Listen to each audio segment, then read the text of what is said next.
It's a long story, but one you've never heard before. This story is about a place that dwells on the mountain, a place where bad things happen. And you may think you know about the bad things. You may decide you have it all figured out, but you don't, because the truth is worse than monsters or men. At first I was upset when they told me we were moving to some little town out in the Ozarks. I remember staring at my dinner plate while I listened to my sister throw a temper tantrum unbefitting of a 14-year-old honor student. She cried, she pleaded, and then she cursed at my parents. She threw a bowl at my dad and told him it was all his fault. Mom told Whitney to calm down, but she stormed off, slamming every door in the house on the way to her room. I secretly blamed my dad as well.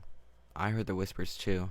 My dad had done something wrong, something bad, and the sheriff's department had reassigned him to some little out-of-the-way county to save face. My parents didn't want me to know that, but I did. I was 9, so it didn't take me too long to warm to the idea of a change. It was like an adventure. New house, new school, new friends. Whitney, of course, felt the opposite. Moving to a new school at her age is hard. Moving away from her new boyfriend, however, was even harder. While the rest of us packed up our things and said our goodbyes, Whitney sulked and cried and threatened to run away from home. But a month later, when we pulled up to our new house in Drisking, Missouri, she was sitting right next to me, texting viciously on her phone. Thankfully, we moved over the summer, and I had months of free time to explore the town. When Dad started his new job at the sheriff's office, Mom drove us around the city, commenting on this and that. The city was much, much smaller than St. Louis, but also a lot nicer. There were no bad areas, and the entire town looked like something you'd see on a postcard. Drisking was built in a mountain valley surrounded by healthy forest land with walking trails and crystal clear lakes.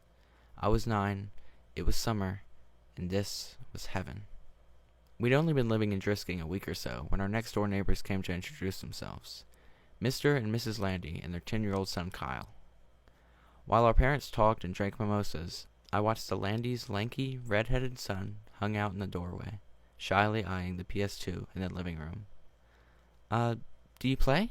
I asked. He shrugged. Not really. Do you wanna? I just got Tekken 4. Kyle glanced at his mom, who had just been handed her third mimosa. Yeah, sure. And that afternoon, with the ease and simplicity of our age, Kyle and I became best friends. We spent the cool summer mornings outside exploring the Ozarks and the hot afternoons in my living room playing the PS2. He introduced me to the only other kid in the neighborhood our age, a skinny, quiet girl named Kimber DeStaro. She was shy but friendly and always up for anything. Kimber kept up with us so well that she quickly became the third wheel on our tricycle.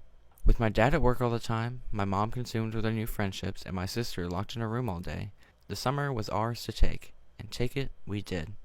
Kyle and Kimber showed me where all the best hiking trails were, which lakes were the best and most accessible by bike, and where the best stores were in town. By the time the first day of school rolled around in September, I knew I was home. On the last Saturday before school started, Kyle and Kimber told me they were going to take me somewhere special.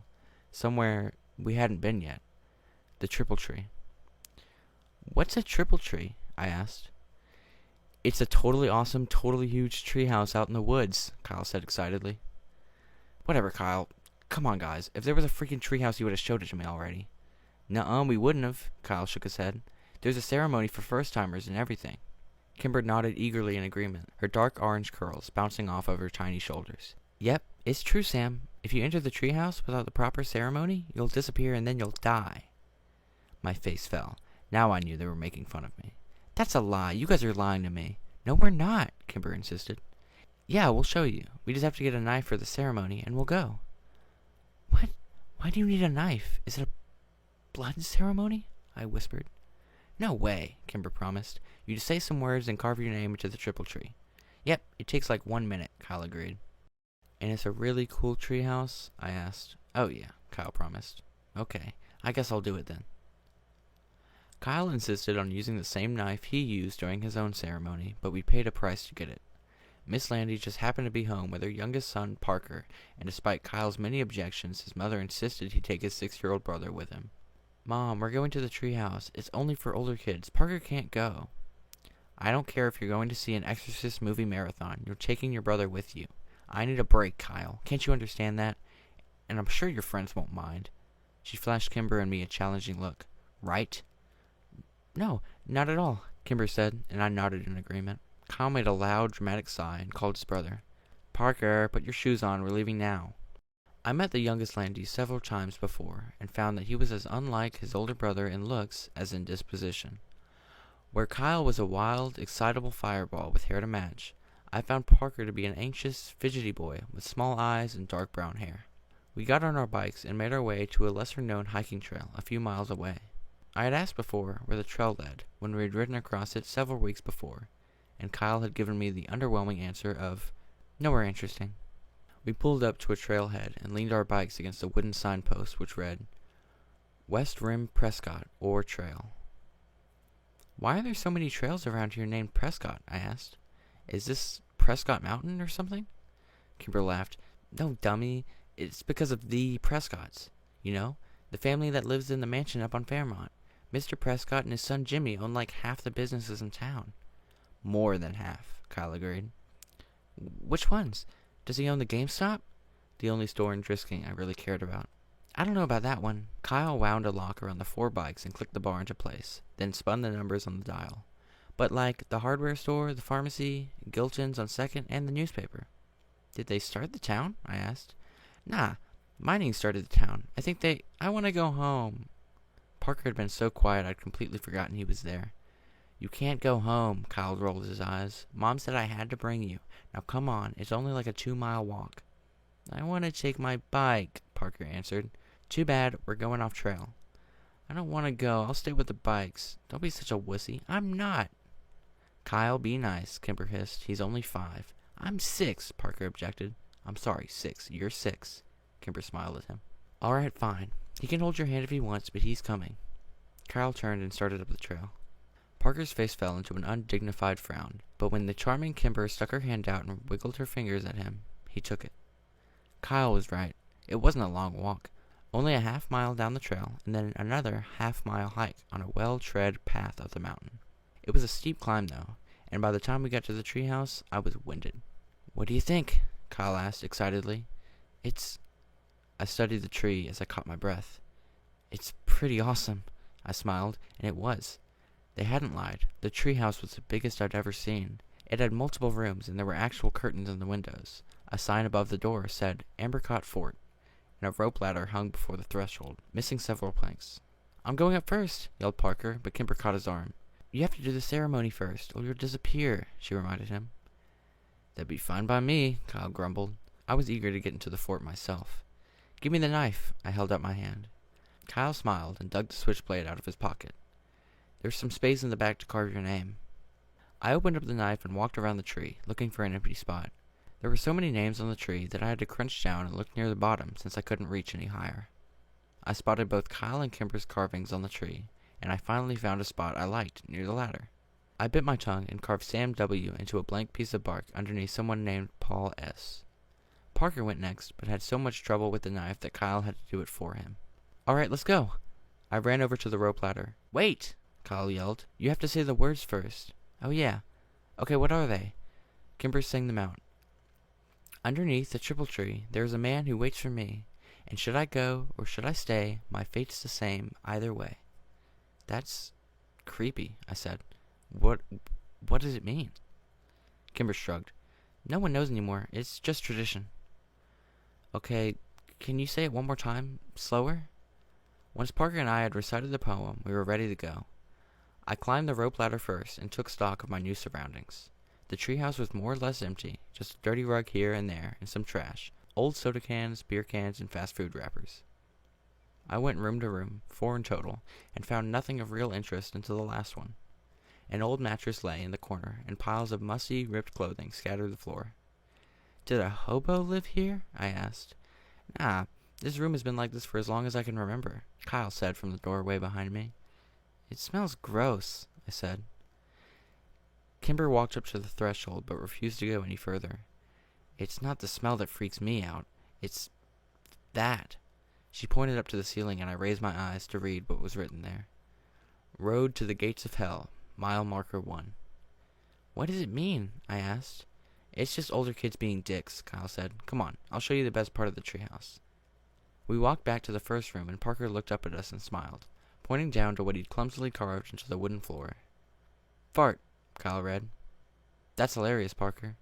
He rolled his eyes, but his little brother didn't pick up on the sarcasm and smiled proudly. Kimber sat down on the floor next to Parker, and I sat on his other side. Kyle took the knife from his brother, and then walked across the room and wedged the blade between two planks of the wooded wall. He pushed, and the board gave, opening up a small, secret compartment in the wall. Kyle took something out and pushed the plank back in before it was flush with the others. Check it out! He turned around and proudly held up 2 cans of Miller Lite beer. Whoa! I said. Ew, warm beer. That's gross. How'd you even know it was there? Kimber asked. Phil Saunders told me. Are we going to drink it? I asked. Hell yeah, we're going to drink it. Kyle came and sat down in our circle, popped open the first beer and offered it to Kimber. She eyed it like he was trying to hand her a dirty diaper. Come on, Kimmy. Don't call me that, she yelled at him, and then reluctantly took the open beer. She smelled it and made a face, then pinched her nose and took a small swig. Kimber shuddered. That was even grosser than I imagined. I don't want any. I'll tell Mom, Parker said quickly as the beer passed in front of him to me. Good, 'cause you ain't getting any, Kyle promised, and you won't tell Mom shit. I put on my best poker face and took a long, deep swallow of the warm beer before I had the chance to smell it. It was a poor decision, and when I retched, the foul yellow liquid went all over my shirt. Oh man, now I'm going to smell like beer. We spent the next hour and a half drinking the 2 cans of Miller Lite, and after a while, the taste grew more tolerable. I couldn't tell if I was becoming a man or actually getting drunk. I hoped it was the former. When the last drop of the last beer was consumed, we'd spent 20 minutes trying to determine if we were drunk. Kyle assured us that he was wasted, while Kimber wasn't sure. I didn't think I was, but I failed all of our drunk tests. Kimber was in the middle of reciting the alphabet backwards, when a loud, metallic grinding suddenly pierced the calm mountain air like a gunshot. Kimber stopped talking, and we spent a few minutes staring at each other, waiting for the noise to end. Parker curled into Kimber and put his hands over his ears. After what seemed like 10 whole minutes, the sound ended as suddenly as it had begun. What was that? I asked, and Parker mumbled something into Kimber's sweatshirt. Do you guys know? I tried again. Kimber stared at her feet as she uncrossed them. Well? It's nothing, Kyle answered finally. We hear it sometimes in town. It's not a big deal. It's just louder up here. But what's making that sound? Borrasca, Kimber whispered without taking her eyes off her feet. Who's that? I asked. Not who, where, Kyle answered. It's a place. Another town? No, it's just a place in the woods. Oh. Bad things happen there, Kimber said more to herself than me. Like what? Bad things, Kimber repeated. Yeah, don't ever try to find it, dude, Kyle said behind me, or bad things will happen to you too. But like, what bad things? I turned around. Kyle shrugged and Kimber stood up and walked over to the rope ladder. We'd better go. I have to get home to my mom, she said. We climbed down the ladder one by one and then started the walk back to the trailhead in an unfamiliar silence. I was dying of curiosity about Borrasca, but couldn't decide if and what to ask about it. So who lives there? Where? Kyle asked. Borrasca. The skinned men, Parker answered. Pfft, Kyle laughed. Only babies believe that. Like, men who are skinned? Like their skin is gone? I asked excitedly. Yep, that's what some kids say. Most of us stopped believing in that, though, when we turned double digits, Kyle said. I looked back to Kimber, who was still 9 like me, but she was staring down the trail, ignoring us. That seemed to be the end of the conversation, and by the time we reached our bikes, the awkwardness was gone, and we were giggling, trying to decide if we were too drunk to bike home. School started 2 days later, and I'd completely forgotten about Borrasca. When my dad pulled up to the curb to drop me off that morning, he locked the doors before I could get out. Not so fast, he laughed. As your father, I get the privilege of giving you a hug and telling you to have a good first day of school. Dad, I gotta go meet Kyle by the flag before first bell. And you will, but give me a hug first. In a few years, you'll be driving yourself to school. Let me be your dad while I still can. Fine, I said exacerbated, and leaned over to give my dad a quick hug. Thank you. Now go meet your friend. Your mom will be waiting here to pick you up at 3:40. I know, Dad. Why can't I take the bus like Whitney? When you're 12, you can take the bus. He smiled and unlocked the doors. Until then, I get to drop you off in the mornings. If you think it'd make you look cooler, you can ride in the back seat behind the cage. Dad, just don't. I threw open the door of his cruiser before he could say anything more and ran as he laughed behind me. Kyle was already waiting for me at the flagpole, and he'd found Kemper too. "Dude, you almost missed the bell," he yelled when he saw me. "I know, sorry." "Whose class are you in?" Kemper asked. She was wearing a red sweater and leggings with frogs on them. Her curly orange hair was brushed into ringlets, and her lips were pink and shiny. She'd never looked prettier, and I was surprised to realize I'd never really seen Kemper as a girl. "Ah, Mr. Diamond's." "Me too," she said cheerfully. "Lucky," Kyle scoffed. "I'm in Mrs. Verdi's. Only 2 fourth-grade teachers, and I get the crappy one." Kemper grimaced. "Yeah, my mom had her when she was a kid." "What's wrong with her? What did she say?" "Just that she's strict and gives out homework on the weekends." "On the weekends? Fuck!" "Excuse me, Mr. Landy?" I immediately recognized the tall man that had suddenly appeared behind the white-faced Kyle. Sorry, sir. I meant dang." Kemper giggled. "I'm sure you did." He nodded. "Hi, Sheriff Cleary." Even though I'd only met him a few times, I liked my dad's boss, and he liked me. "Well, hello, Sammy. Are you excited for your first day?" Sheriff Cleary crossed his arms in front of him and widened his stance imposingly, but gave me a wide smile. "Yes, sir," I said, and then added lamely, "What are you doing here?" "I'm giving a presentation to the 5th and 6th grades about safety when walking to and from school." "Yeah, he gives it every year," Kyle muttered. "Cool," I smiled. Sheriff Cleary nodded at me and then turned and walked away. I looked around, confused. "Where's Kemper?" "She took off. She's annoyingly on time to everything." And as if to illustrate his point, the bell rang. We both ran up the stairs and inside. I walked into class and saw that Kemper had saved me a spot next to her at the back. Mr. Diamond, a short, round man of 40 or so, nodded at me when I came in. "Mr. Walker, I presume?" Yeah, that's me," I mumbled as I rushed past him to the desk next to Kemper. "Welcome to Trisking Elementary, and for the rest of you, welcome back. Go Grizzlies!" The class echoed a reluctant and subdued, "Go Grizzlies." Kemper introduced me to the other kids in the class throughout the morning. Most of them were nice, if sort of underwhelmed by me. They said their hellos and asked where I was from, and the conversations usually ended with an unimpressed, "Okay." A group of girls who sat near the front snuck looks at us all morning and snickered. I asked Kemper who they were, and she just shrugged. During our second break, they came up and talked to me. "Are you friends with Kemper DeStero?" a tall, dark-haired girl asked me. "Yeah," I answered and looked over at Kemper. She was watching me with worried eyes. "Are you related to her?" "No." "I didn't think so because you don't have orange hair." I didn't know what to say to that. "You don't have to be friends with her, you know," said the second girl with the oddly round face. "I want to be friends with her." A third girl, behind the other two, snorted. She had pretty auburn hair and a rude, upturned nose. "Well, if you do, you're going to be in the ugly kid group," the first girl warned. "And once you're in that group, you can't leave it, ever." "Better than the bitch group," I said. Rude nose and round face gasped, but dark hair smiled. "We'll see," she said, and the three returned to the corner of the room. I sat back down next to Kemper, feeling like a badass. It was the first time I'd ever used a swear word in front of anybody other than Kyle. "What'd they say to you?" Kemper asked, nervously. "They said you're too pretty to be near them, and that you make them look gross, so we have to stay away from them." "Liar," Kemper answered, but I could tell she was smiling. We met Kyle in the cafeteria at lunch, and he had nothing but bad things to say about his morning. Mrs. Verdi was old and mean, and she made everyone come up and say something about themselves, even though the class only had 14 kids and they all knew each other. When the bell rang for recess, I went to throw my lunch away with Kyle, and I bumped into a kid I hadn't seen before. "Hey, are you Sam Walker?" the kid asked. "Yeah." "Oh, your sister is dating my brother." "Oh man," Kyle laughed. "Your sister is dating a Whitaker?" "Shut up, Kyle," the kid grumbled. "She's gonna be Whitney Whitaker."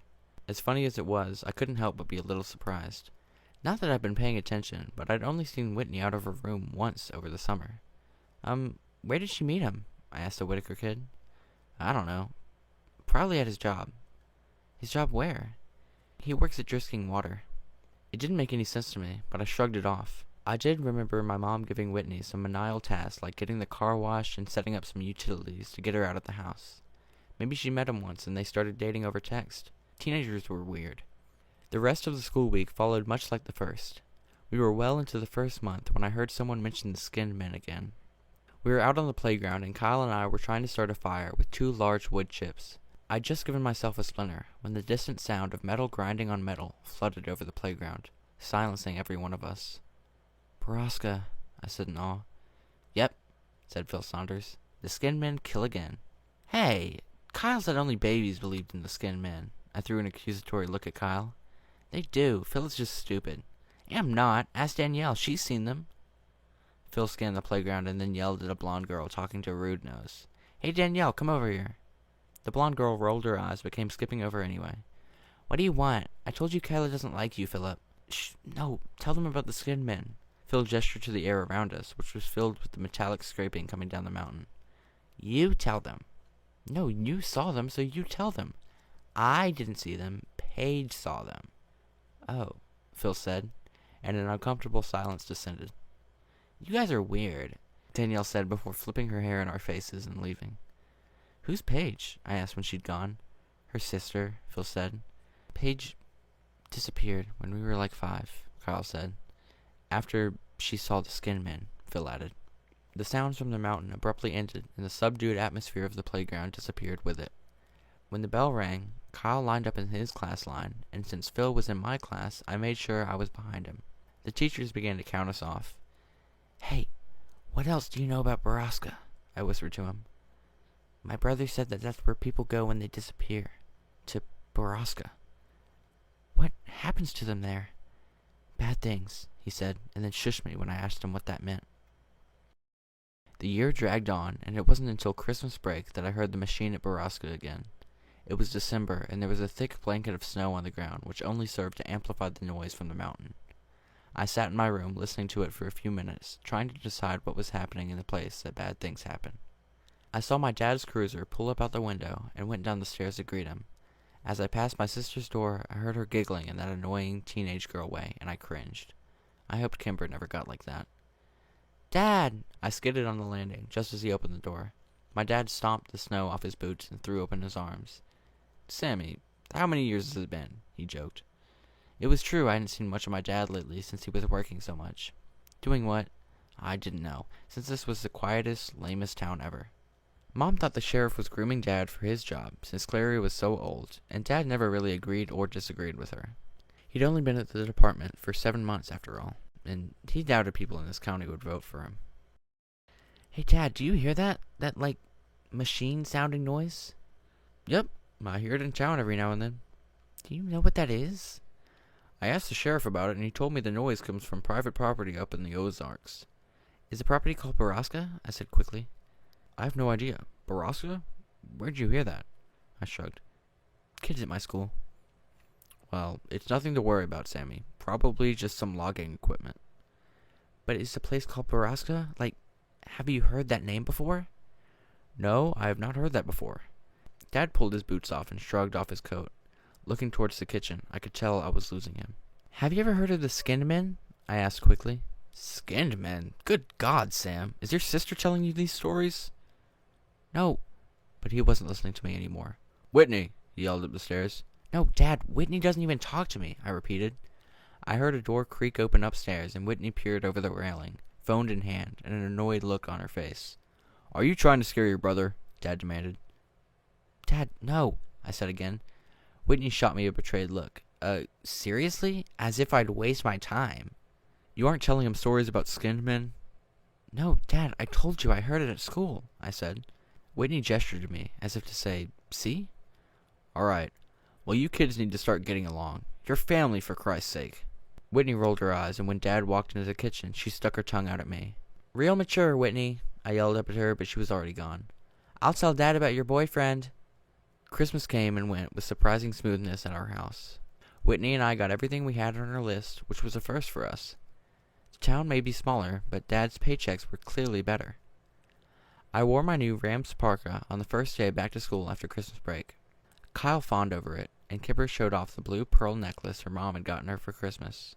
Kyle and I feigned interest, but did it poorly. Kimber knew, but just seemed happy we cared enough to fake it. As we said goodbye to Kyle for the morning, Kimber was suddenly slammed from the side. Kyle caught her before she fell, and I spun around angrily to see dark-haired girl, whose name I'd learned was Phoebe Dranger. Laughing and walking away from us was round-faced girl. "You're bad people who make poor life choices," Kyle yelled at them. "When I'm your boss someday, I'll make you clean bathrooms." "Yeah, and if Kyle's your boss, you know you messed up," I added. Kyle and I high-fived and turned to Kimber, but she wasn't sharing in our victory. She was trying to hide the tears on her face. "Don't sweat those girls, Kimber. Nobody likes them. People are just nice to them because they're related to the Prescotts." Kyle tried to give her an awkward pat on the back, but Kimber turned away from him and ran in the opposite direction. "I hate those girls. Like, I really hate them," I said. "I know, they're bitches," Kyle answered, mouthing the last word as he looked over his shoulder for any lurking adults. "Well, I better get to class and make sure they don't try and talk to her again. There's an assembly this morning. No class until after lunch." "Seriously? That's awesome. Do we have to sit by class?" "Not usually, but we better get there quick so we can get seats at the back," Kyle said as we started walking. "What's the assembly for?" I asked. "It's either DARE or the History Society presentation." "What's DARE?" "You know, DARE, as in, don't you dare do drugs or you're grounded until you're dead." "Oh, I hope it's a history thing then." We found Kimber already in the auditorium. She had collected herself and saved us both seats at the back of the room. She waved us over, just as the puffy, stern Mrs. Verdi walked onto the stage. "Hello, 4th grade students. This morning, we have a special presentation for you from the Historic Preservation Society of Driskin. If you have any questions during the course of the lecture, please raise your hand." "Like that'll happen," Kyle laughed. "Now, I'd like to introduce you to Mr. Wyatt Dowden. Now, I'd like to introduce you to Mr. Wyatt Dowden, Miss Catherine Scanlon? Now, I'd like to introduce you to Mr. Wyatt Dowden, Miss Catherine Scanlon, and of course, Mr. James Prescott." "What? Jimmy Prescott, not his dad? That's so weird," Kimber whispered. "Dude, Thomas Prescott has done this presentation every year for like 20 years, Kyle said. "It's definitely weird." "It's not that weird," whispered Mike Sutton from behind us. He leaned forward. "Tom Prescott went crazy like a year ago. He didn't do that presentation last year when my sister was here either." "I don't like Jimmy Prescott," Kimber shook her head. "He gives me the heebie-jeebies. His dad is so much nicer. He's like a grandpa." The presentation was slow and boring. Mr. Dowding and Mr. Scanlon talked about the first settlers here, the Cherokee and the Trail of Tears. They talked about Alexander Driscoll's discovery of a mother lode of ore in the mountains, and settling here with his family to mine and refine the iron. James Prescott took the stage from there to tell the story of his family's early journey to the town and their role in the revitalization of Driscoll itself in the late 50s. The last part was the most interesting of it all, and I found Jimmy Prescott to be infallibly charismatic and entertaining. I was so busy laughing at his jokes and hanging on to his every word that by the end of his presentation I realized I had actually learned quite a bit, so much that I was interested enough to ask a question, which Kyle warned was committing social suicide. Mr. Prescott scanned the room and answered a few other questions before he got to me at the back. "Yes, you in the back." Mr. Prescott? Why did the mines close? Like, what happened?" I asked. "Very good question, young man. What did you say your name was?" Sam Walker." "Ah, I believe I met your father the other day at the sheriff's office. Welcome to Driscoll. As for your questions, most of the mines were closed in 1951, after a long period of unprofitability. The mountain had simply ran out of iron ore. The mills and refineries were abandoned, and the town suffered for years. The miners and their families moved away. Stores went out of business, schools closed, and Driscoll became a ghost town. That would have been the end of it if it wasn't for stubborn families like mine who refused to leave. We refused to give up the town, and after many, many years of hard work, Driscoll became the picturesque little haven in the Ozarks that it is today. I hope that answers your question." I sat back down, and Kyle shook his head at me. "Bro." The assembly suffered through another 15 minutes of awkward Q&A until Mrs. Verdi finally cut us loose. We were released into the cafeteria to wait for the lunch lines to open. Kyle, Kimber, and I sat in our usual corner. "That was so boring," Kyle whined. "When are they going to figure out that no one cares about Driscoll's history? Seriously, I fell asleep like 3 times. Kimber nudged me. "Sam seemed to care," she teased. "I just wanted to know about the mines. Mines are creepy, that's all." "Yeah, but our mines were blown up. You can't go in them anymore," Kyle said. "Blown up?" I asked. Kimber nodded. "Some kids died after going into the mines, so the city set off some controlled blast to implode the caverns. At least, that's what my mom said. They messed up, though, and I heard they blew up the water table or poisoned it or something." "What? How do you know that?" Kyle asked. Kimber shrugged. "I heard my dad talking about it. Did they use C4 or something?" "I guess." So, like, we all drink the water, so we all have C4 in our bodies, and we could explode at any minute? Kyle said excitedly. Do you think that's what happened to all the missing people? I asked him, just sitting there one day, and boom. Yeah, dude, Kyle grabbed my shoulders, and that's where the skin min comes from. I made the international symbol of mind blown, and we laughed hysterically. You guys are dumb, Kimber rolled her eyes, but then she laughed when Kyle fell on the floor, pretending he was exploding. I remember thinking in that moment that I was happy here, in Driscoll, Missouri, with these two people. Happier than I'd ever been anywhere else. It was the last truly happy moment I ever had. Less than an hour later, Mr. Diamond's phone rang, and he exchanged a few quiet words with the person on the other end, his eyes flicking to and from my desk. It was hard to be surprised then, when he hung up and asked me to come up to the front. When I got there, he told me my mom was waiting for me in the office and I was going home for the day. I traded a confused and worried look with Kimber, and then packed up my backpack and went to the office. When I got there, my mom was crying. We drove home in strained silence. I was too afraid to ask what was wrong. Mom parked the car a block from our house, which was blocked in by several police cars. When an explanation didn't come, I broke the silence myself. Is it Dad? I asked quietly, holding back tears. No, honey. Dad's fine, she whispered. Then, what happened? Whitney never made it to school this morning. Her voice broke over my sister's name. Oh, no, Mom, I think she ditched, I said quietly. I saw her leave this morning, and it was really early, like 6, and she was with her friends, Pete Whitaker and that kid Taylor. We know all about that, Sam. But they made it to school, and Whitney wasn't with them. They said she wanted to stop by the Circle K near Driscoll High, so they left her there. And no one has seen her since. Oh, my brain struggled to come up with an explanation. Maybe she's ditching. No, honey. My mom put the car back in drive and drove up to our house, parking behind a police cruiser. The police, as well as your father, think that Whitney is with Jay. But she has a new boyfriend here. We found all of her books on the floor of her room this morning, and half her clothes gone along with some cash of your dad's. But right now, we think that she hitched a ride to St. Louis and that she's with Jay. The sheriff's office is trying to contact the boy's parents now. Whitney, run away? Anyone who knew my sister knew that she was prone to dramatics and empty threats. Plus, she was dating Chris Whitaker's older brother, Pete. I was sure of it. We walked up the steps and into a house filled with stale coffee and quiet murmurs. I tried to remember if Whitney herself had ever actually confirmed she was dating Pete, but I drew a blank. When we walked into the kitchen, I saw my father sitting at the table, staring at phone records, head in hand. He looked up when I came into the room and gave me a weak smile. Hey, buddy. Dad, I have to tell you something. I felt a heavy hand on my shoulder and turned to look up at a solemn Sheriff Cleary. Everything and anything you might know, son, no matter how trivial you think it is. I nodded and sat down at the table with my dad as my mom handed the big man a cup of coffee. Here you go, Sheriff, she said weakly. Please, Mrs. Walker, call me Killian. My mother nodded and retreated back into the darkened corner to talk quietly with Sheriff Cleary's wife, Grace. What do you know, Sam? My dad asked, as he rested his chin on his hands in a mock symbol of prayer, as though I may deliver him from his suffering. Well, I heard Whitney had a boyfriend, that guy Pete Whitaker she's been hanging out with, and I saw them and Taylor Dranger leave this morning before me. What time did they leave? Asked the sheriff.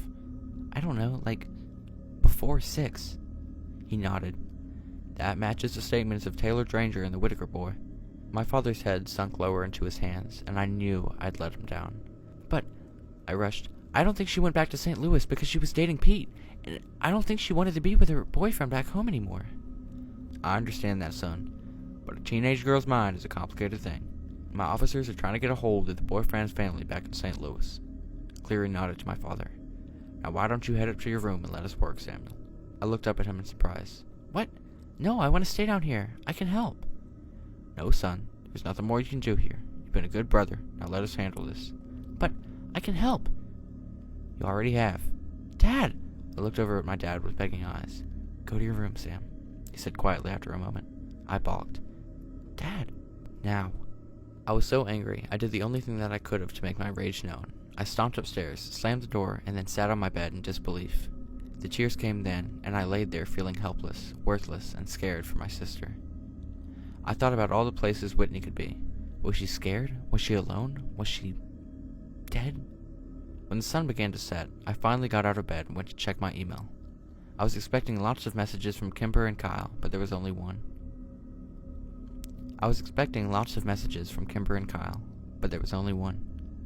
Did she go to the treehouse? I sat staring at the computer screen for almost a minute. Kimber's words from last fall echoed in my brain. If you enter the treehouse without the proper ceremony, you'll disappear and then you'll die. I didn't buy that Whitney had gone to Circle K that morning, and I especially didn't believe that she'd hitchhiked out of town. Nothing they were saying downstairs made any sense if you knew my sister, but maybe this did. Maybe she and her boyfriend went to the treehouse to make out or something, and maybe he left her there. Maybe she'd gotten lost, or maybe the skinned men had found her. That was the worst thought of all. I didn't need to sneak out because the police were too busy with my parents to care about me anyway. I snuck my bike out of the garage and rode the 3 miles to the West Rim Prescott Ore Trail. When I got there, I saw 2 bikes already locked to the signpost and my 2 best friends sitting in the snow next to them. I knew you'd come, Kyle said when I pulled my bike up and Kimber ran up to hug me. I'm so sorry, Sam. There was really nothing for me to say, and they didn't push. Kimber took my arm and we started up the trail. The silence between us was so stretched, but comfortable. We trudged through the snow, and all the while I searched for the telltale footprints of others, but the snow was coming too fast. The hike up the mountain was harder and wetter than when we'd come in the fall, and when Apricot Fort finally came into view over the ridge, it was a welcome sight. The sun was getting low, and we hadn't brought flashlights. I fell as I ran up to the tree, calling my sister's name into the quiet wild. Kyle was right behind me and leapt impressively onto the rope ladder, climbing quickly up the planks. I kept calling Whitney's name, waiting for Kyle to yell that he'd found her, or that there was at least some sign of her. And then I heard Kimber quietly say my name from where she stood at the triple tree. I ran over and tried to follow her eyes to confirm what I already knew was there.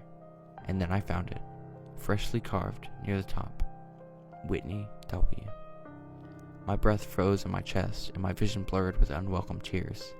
And as the sun took its last desperate breath before plunging into the deep of the horizon, a deafening metallic whirl sang out from the wilderness and spilled down the mountainside.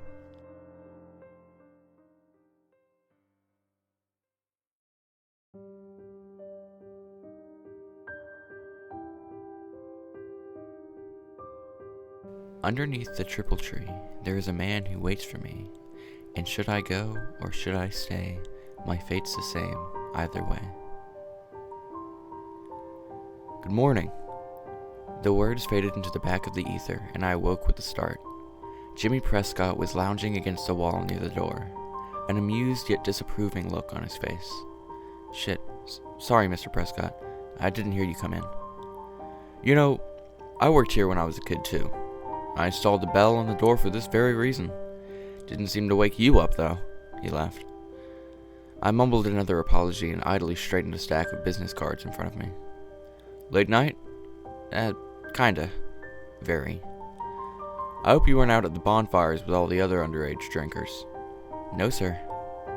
Yep. Good. Anyway, I'm just here for my lunch. I'll take a Parmesan chicken with avocado on rye. Yes, sir. Happy that the conversation was over, I walked over to the sandwich counter and unwound the twisty tie from the rye bread.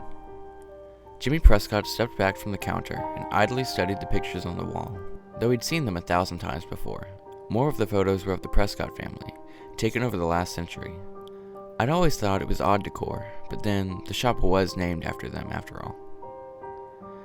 Is Mira here? Prescott asked as I wrapped up a sandwich. She's in the back. Ah, I thought she'd still be in St. Louis. Well, when you're finished, would you mind getting her for me? Shit. Yes, sir. I handed him a sandwich and went to the back to find Mira. She was in the office, furiously punching the keys on her accounting calculator. Mira? Jimmy Prescott is out front. He wants to talk to you. She turned and gave me a dubious look. Did he say what about? I shook my head. Okay, she sighed. You can go home for the day, Sam. But, are you sure? I still had 3 hours on the clock. He's the only customer we've had since we opened. Don't worry. I'll pay you for the whole day, kiddo. Thanks, Mira. Good luck, I guess. I gave her a sympathetic shrug, and she patted my arm. I didn't know how she did it, Mira was perhaps the most burdened and stressed out woman in all of Drisking, but she never failed to be unbelievably kind. There was a hopelessness about her, a sadness that she hid very well. I left the store out the back door so I wouldn't have to see Jimmy Prescott again. His weird, yellowed, amber eyes always set me on edge. Not to mention he was a total tool. I hopped in my car and texted Kyle that I was off work. He answered immediately and told me to come meet him. I happily whipped my apron off over my head and threw the car into reverse. Crystal Lake was my favorite place in all of Drisking. I had to park almost a mile away since the lake was so packed. I eventually found Kyle and Kimber sitting on a rock that jutted out over the beach. Kimber was sunbathing in a blue floral bikini, and Kyle was wearing his "no one can tell where my eyes are looking" sunglasses. "What'd I miss?" I asked, sitting down next to Kimber. "Not much," she answered, stretching and sitting up. "Just more beer." She dug into the cooler behind her and tried to hand me a Blue Moon. "Ugh, no." I waved it away. "Got any Excedrin?" "Oh, no." Kimber gave me her "I'm sorry" pout. "Okay, then I'll just take those sunglasses." I held my hand out to Kyle, who looked back at it in horror. "What? No, fuck off." "Oh, come on, Kyle. Give him your sunglasses. Sam didn't get to sleep off his hangover like we did." I smiled at Kyle, and he tightened his lips. We both knew exactly what I was doing. Kimber stroked Kyle's arm in encouragement. "Please?" she asked. "Fine," he said, and he shoved his blue blockers at me. I put them on and sat back, turning my head to watch the girls on the beach below. Phoebe Dranger, dark-haired girl, was there lying on a towel next to Roundface and giggling. It still seemed unnatural to me to see the two of them off without Rude Nose. The three had been inseparable, working as fluidly together as the gears in a watch until Christy had fallen in love with some college kid and ran away.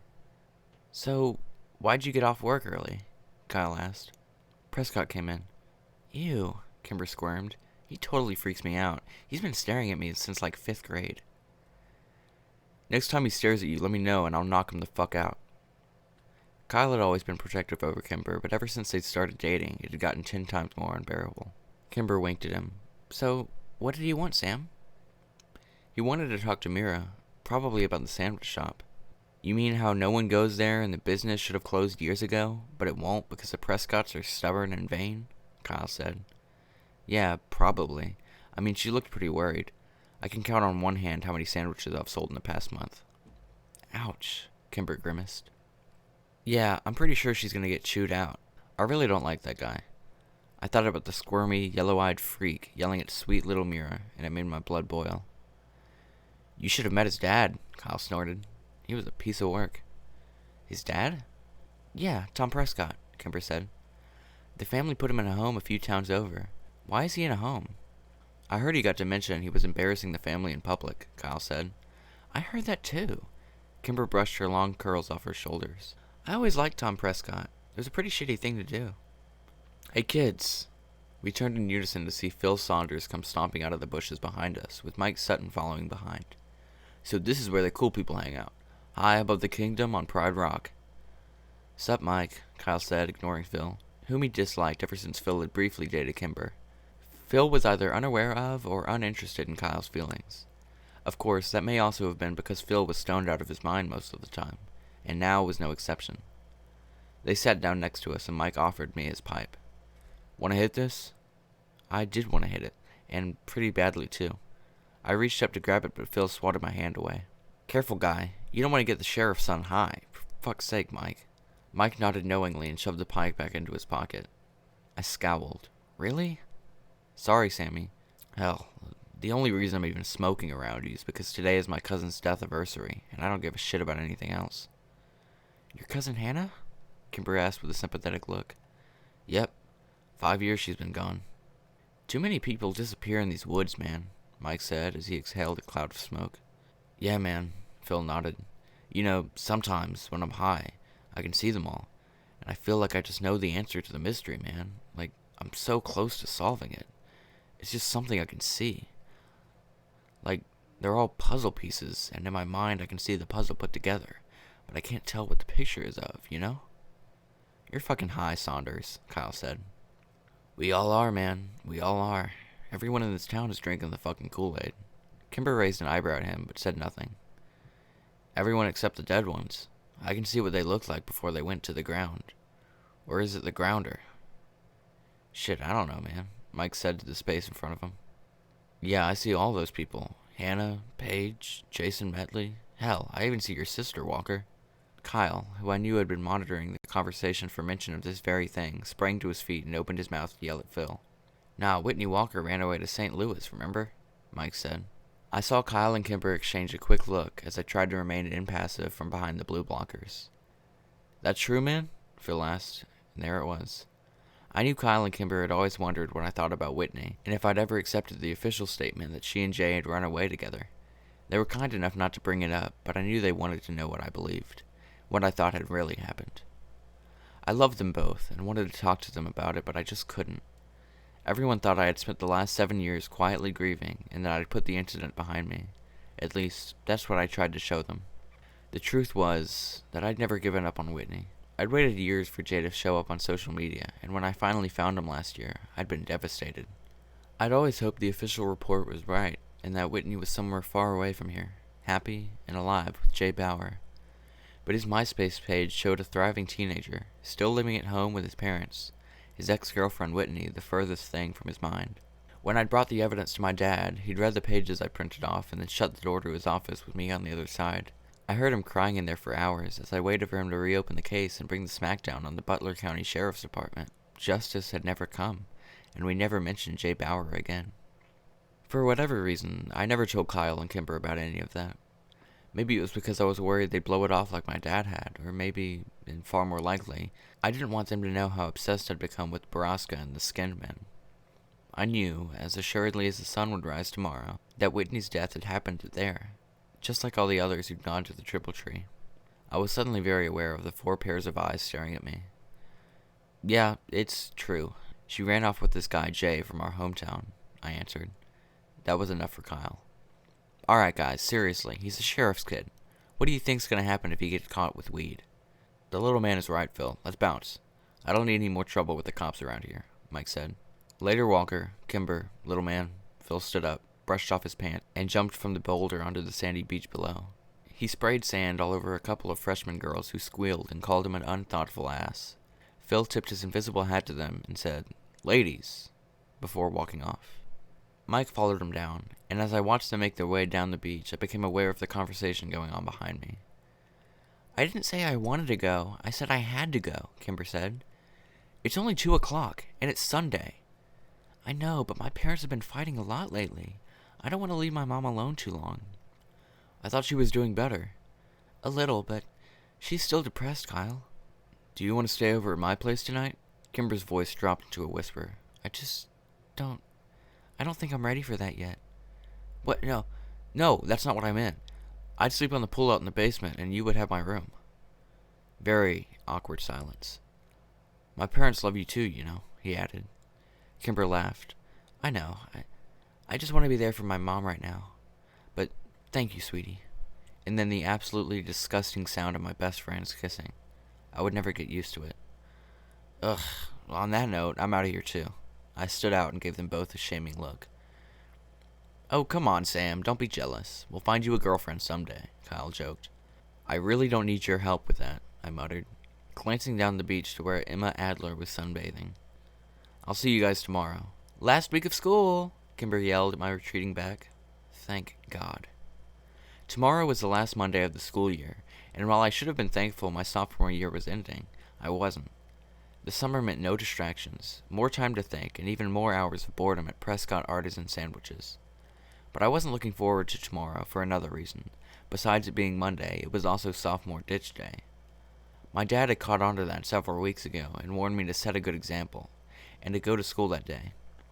Sometimes I really hated being the son of a cop. Kimber and Kyle were sympathetic and had offered to share in my misery. I had, of course, said yes, much to Kyle's sadness. As I'd expected, my dad was waiting for me when I got home. We shared a brief, strained conversation about our respective days, and then he finally got to it. Remember, Sammy, we're cracking down on truancy this year. I want to see you at school tomorrow. Yeah, I got it, Dad. And I hope I won't have to write a ticket to Kyle either. I sighed. It's just a tradition. Even the teachers sort of encourage it.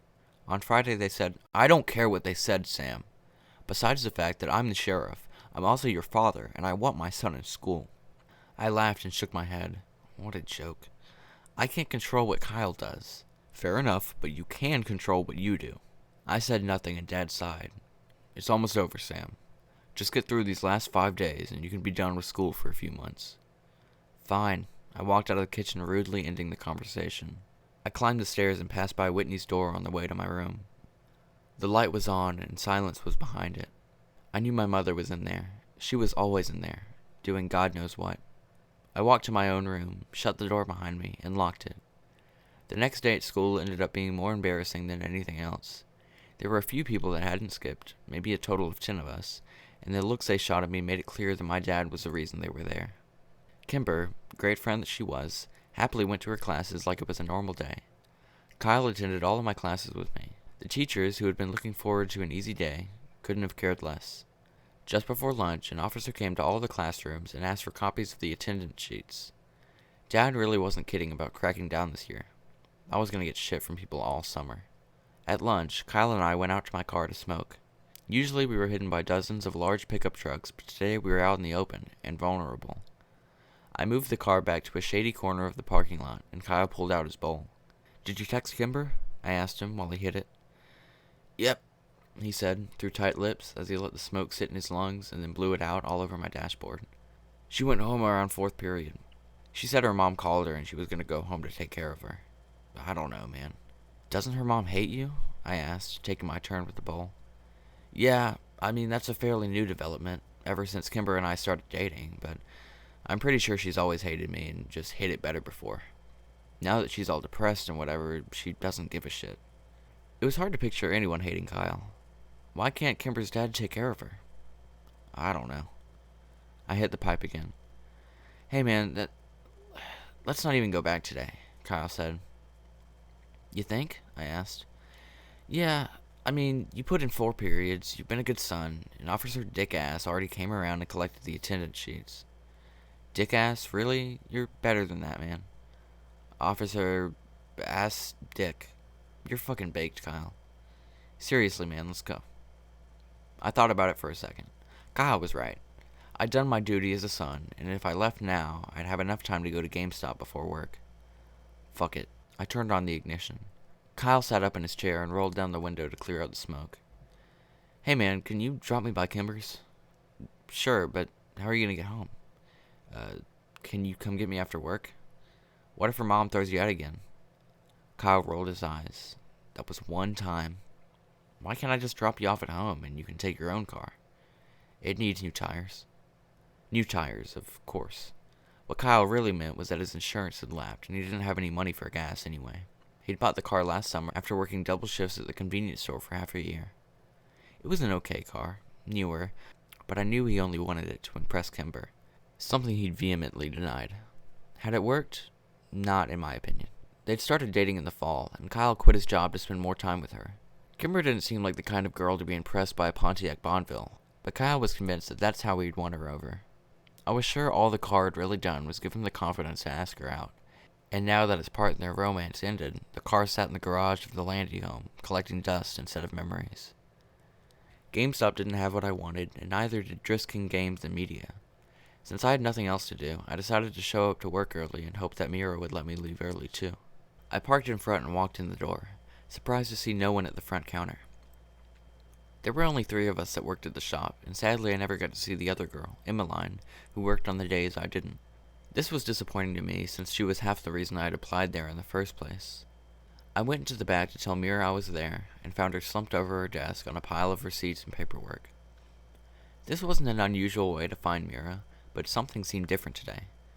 I immediately felt a disturbance in the force, but before I could run away, she turned towards me, and I saw I was right to flee. Mira was crying. Are you... I'm sorry, she said quickly, wiping her eyes. "Is it 4 already?" No, it's 2:15. I just thought maybe if I came in early... Oh, right. It's your ditch day." Mira wiped her eyes, only to have them fill with tears again. "I don't understand, Sam. The store has been operating in the red ever since I was hired to manage it. What am I doing wrong? I don't know, I offered lamely, the instinct to escape never stronger. No one comes in here, ever. And Mr. Prescott refuses to let me put signs up to advertise. He says they're unsightly, but how does he expect me to pull in business? I need this job, Sam. God, I must have looked like a frightened deer, because when Mira glanced over at me, she seemed to subtly collect herself. Go ahead and go out to the front. I'll do your time card. She didn't have to tell me twice. I really liked Mira, and I hated seeing her like this. The front didn't end up being much better.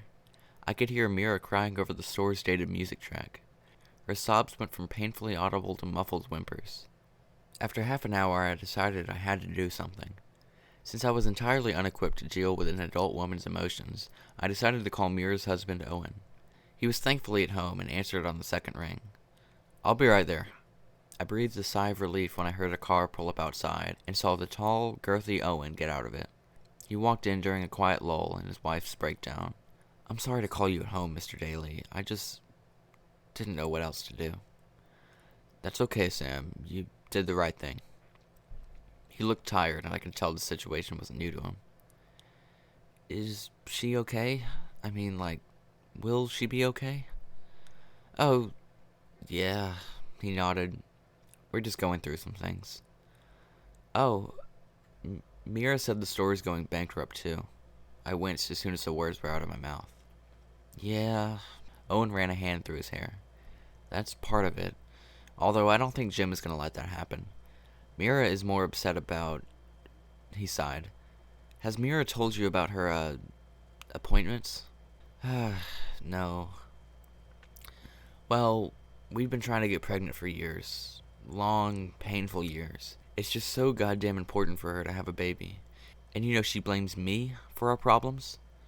He walked around the room, staring at the pictures, not really talking to me anymore. I don't understand why it's important to her. I just don't understand the obsession with it, Because she's the last one in her family? Because she's the last McCaskey on the planet? I mean, does she even realize that our baby wouldn't be a McCaskey? He'd be a Daly. I'll tell you, Sam, never marry a woman with a crazy father and 4 dead uncles. They develop these obsessions with lineage and... 4 dead uncles? What? Oh, yeah, the famous ones. The 4 brothers who died in the Drisking mines? Well, that only left her dad, and her parents were only able to conceive her, which leaves her as the last McCaskey and hope for the family line. So, of course, you see how this is all my fault. I looked at him blankly, and he sighed. I'm sorry, kid. These aren't your problems, and they're way over your pay grade anyway. I'm just very stressed out these days. Our fertility issues and Mira's absolute abhorrence to our only other option, But how did they die? I was desperate to talk about anything else, and the story of Mira's uncles interested me. The McCaskey boys? I don't really know. They died on the mountain somewhere.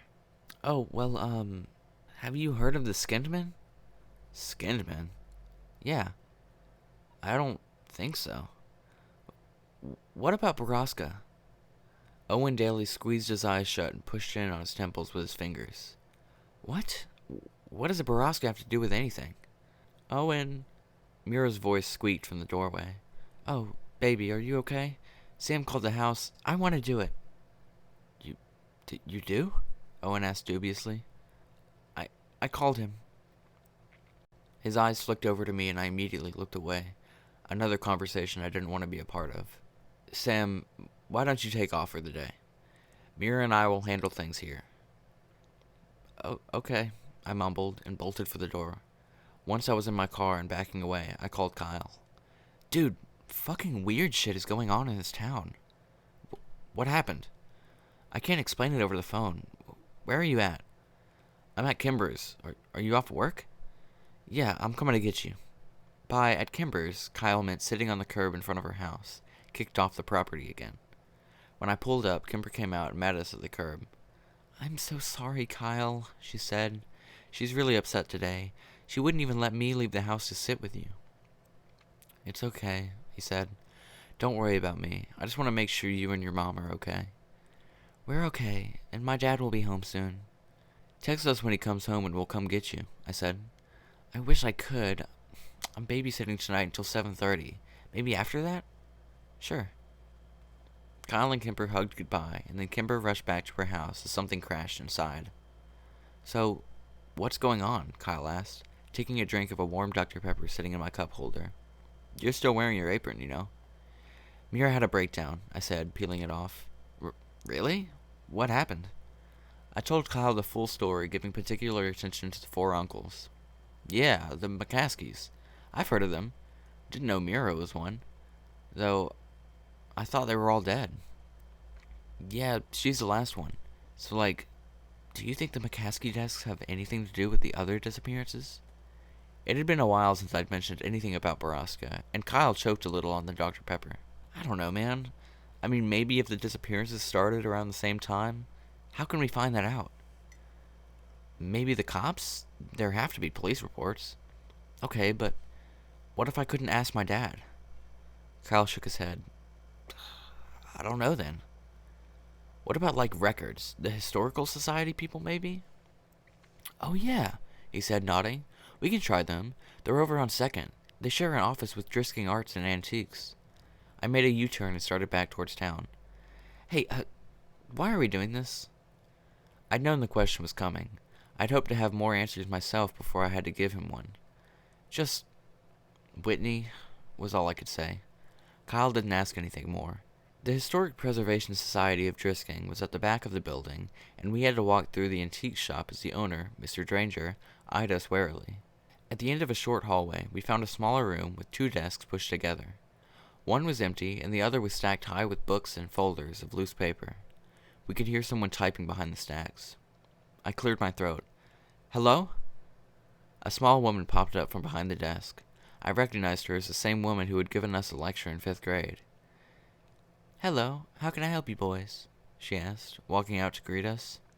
Yeah, I have a few questions about Drisking's history, I guess. Oh, great. Is this for an end-of-the-year report? Have a seat, boys. She gestured to the empty chair sitting behind the other desk. I nodded at Kyle as he sat down, looking uneasy. Yeah, it's for an essay we have to write. Hey, I think you gave a lecture to us 7 years ago, at school. Oh, yes. I give that lecture every year with Mr. Prescott, she smiled. Yeah, it was you and one other guy, too. A bald guy, Kyle said, shifting uncomfortably in the wooden chair. Yes, that was my fiancé, Wyatt Dowden. He passed a few years ago. Oh, Kyle said. So, Miss Scanlon. But you can call me Catherine, she said. Catherine, I tried. I hated calling adults by their first names.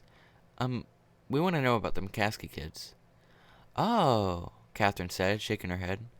A dark part of history there, but still history nonetheless. Yeah, so when did that happen? And how did they die? Kyle asked. Well, they didn't die. I mean, they certainly perished in the mines, but their bodies were never recovered, so we don't know the answer to that. I would think dehydration, starvation, and exhaustion killed them within days of getting lost down there. And to your second question, that was 1953, I believe. And the mines closed that year? Well, actually, the mines officially closed the year after. There was a legal spat between the city and the Prescott family who wanted to leave the mines open until the bodies were found. The city won and the mines were condemned. Wait, why did the Prescotts care? Don't you want to write this down? Catherine asked. Kyle tapped his head twice with his finger. Catherine shrugged and continued. Well, the Prescott and the McCaskey family were closely related. Tom Prescott was paying teams of unemployed miners to go down in the mines and search for the bodies. The city had had enough of it. The mountain was unstable, and they didn't want any more deaths. The mines had been abandoned years before, and they were structurally unsafe. After the city banned the recovery teams from the mines, members of the Prescott family started going down there themselves. Finally, the city had had enough, and they got the mines collapsed. With bombs? Kyle asked. Well, with explosives, and that's what led to the incident. By this time, the mines had been unprofitable for a few years, and the city was quite broke. They hired a less than reputable company to collapse the mines, and, well, when they set off the explosives, they accidentally broke into Drisking's water table. The city went into debt trying to purify the water of silt and iron ore. It wasn't until 2 years later that things started getting better, thanks to the Prescotts who truly did revitalize Driskin. Kyle's phone chirped and he pulled it out of his pocket. It's Kimber. She wants us to come over. Okay, thanks, Miss Catherine. Sure. If you have any other questions, feel free to come by. We're almost always open during the day. Oh, or you could email me. She dug into her jacket pocket and pulled out a loose business card. It was creased and had a dusty smudge on it. Thanks. So what do you think? Kyle asked when we got into the car. I don't know. It's weird, isn't it? I mean, why would the Prescotts give a shit if the town suffers after they refuse to help them find their family and were actively working against them? Maybe they forgave and forgot, Kyle shrugged. Does Jimmy Prescott seem like a guy to forgive and forget to you? Ugh, no. And his dad is even worse. Exactly. Maybe we should turn here. Sorry, Kimber's still babysitting and she's over on Amherst. When we pulled up, Kimber was out in the front yard with two young boys who were playing in the driveway. She was holding a sleeping baby and waving to us. We parked in the driveway and she introduced us to the two older kids. They gave us shy hellos and they ran off to continue their game. Once they'd left, we explained everything that had happened to Kimber while she listened and rocked the baby in her arms. Sam is right. That doesn't make sense. But why are we even concerned about something that happened decades ago? Whitney, Kyle said so I didn't have to. A flash of surprise crossed Kimber's face and she walked over to put the baby down in his playpen. Then she walked back and pulled me into one of her famous, super comforting, not at all awkward hugs. When she released me, she began to pace all around the driveway. Okay, so we think Whitney somehow got involved in all of this, and you're right. If we want to figure this out, we need to start at the beginning. Phil is right. Every mystery in this town is one piece of a larger puzzle. It's all related. She stopped and looked over at us. We need to go to the source if we want answers. Yeah, that's not a bad idea, Kyle agreed. I know he likes to hang out in the hideaway and get drunk with ex-Sheriff Cleary. No, Kyle, not Jimmy. His dad. Tom? He's so crazy they put him in a home. He's the horse's mouth, though, isn't he? Jimmy isn't likely to know half as much as his dad. But, as Kyle and Kimber argued, I watched the kids chase each other around the tree in their front yard. There seemed to be something carved into the bark. Words, not unlike the triple tree at Ambercott Fort. I was too far away to read what it said. He got you, I heard the youngest one call to his brother. The Skinman got you, now you have to die. Nuh-uh, Peter, I was touching the tree. No, you weren't, you're a liar. One of them got you, and now you have to meet the shiny gentleman. No, I don't. Kimber, Josh is cheating. I shuddered and turned away from them. Where's the nut house? I interrupted them. Is it close? It's not a nut house. It's more like a hospice, Kimber chitted. The rumor I've heard is that he's at Golden Elm, and that's in Cape Girardeau. That's about 40 minutes away, Kyle said and pulled out his phone. I'll check the visiting hours for Tuesdays. Sam, do you work tomorrow? I work every day, but I'll get out of it, I promised. Okay, cool. Let's plan to leave after school. The following day dragged on like any last Tuesday of the school year. Most people talked about what they did with their ditch day, or complained about a cop showing up at their house to issue them a ticket, while sliding less than pleased looks at me. When the final bell rang at 3:30, I grabbed my bag and booked it out to my car. Kyle and Kimber were already waiting for me. The drive took longer than we expected when I got lost in Cape Girardeau. The town was bigger than Drisking and the streets weren't laid out with any sort of planning or logic. By the time we arrived at Golden Elm, we only had 20 minutes left for visiting hours. We're here to see Mr. Thomas Prescott, Kimber told the nurse at the front desk. We let her do the talking since she had a disarming, old-fashioned charm about her that put people in a friendly mood. Old Tom? Wow, he hasn't had a visitor since Christmas, when his son came up. Sign the check-in sheet and take a visitor sticker. Your family, then? Do you know where his room is? The nurse arched a thin, suspicious eyebrow. I'm sorry, we don't, Kimber apologized. My mother has been asking me to check in on my great-uncle while she's away doing Doctors Without Borders. I should have gotten more information from her, but, she only has so many minutes to call home. Oh, of course, dear. Let me get someone to escort you. An orderly led us to Tom Prescott's room, which we found empty. He pointed down the hall and said, He likes to read in the sunroom. We walked down the hall and found an old, thin man who was sitting alone and whispering to himself. He was sitting at a table in front of a backgammon board, moving chess pieces around it. Tom Prescott? Kimber said, smiling. He didn't look up, and I wondered if he'd heard her at all. Kimber took a deep breath to try again, but the old man suddenly slammed his fist on the table. I'm him, goddammit. I'm Mr. Thomas Prescott. Don't call me Tom. People's kids used to have more respect. I'm sorry, sir, Kimber said gently as she sat down in the chair opposite him. You kids have no respect. Do you even know who I am? It's my son that's done it.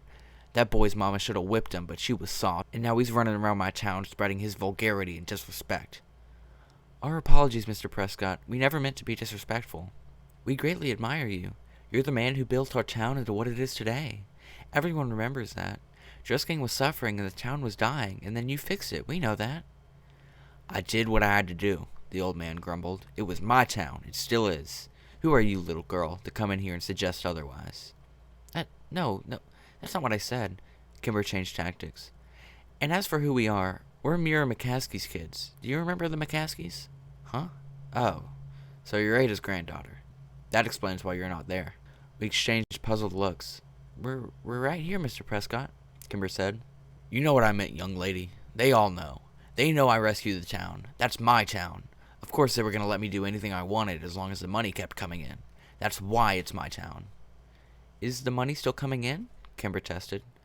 Well, you're here, aren't you? They didn't like it, but they took the money. They didn't know. Not everything they didn't, but they suspected some. And they must have been okay with it because they kept electing Cleary and they kept taking the money. Prescott picked up a pawn and ran his fingers over it as he talked. It's just a powder, you know. So unassuming. A fine, soft powder. The powder doesn't know what it is. It doesn't know it's bad.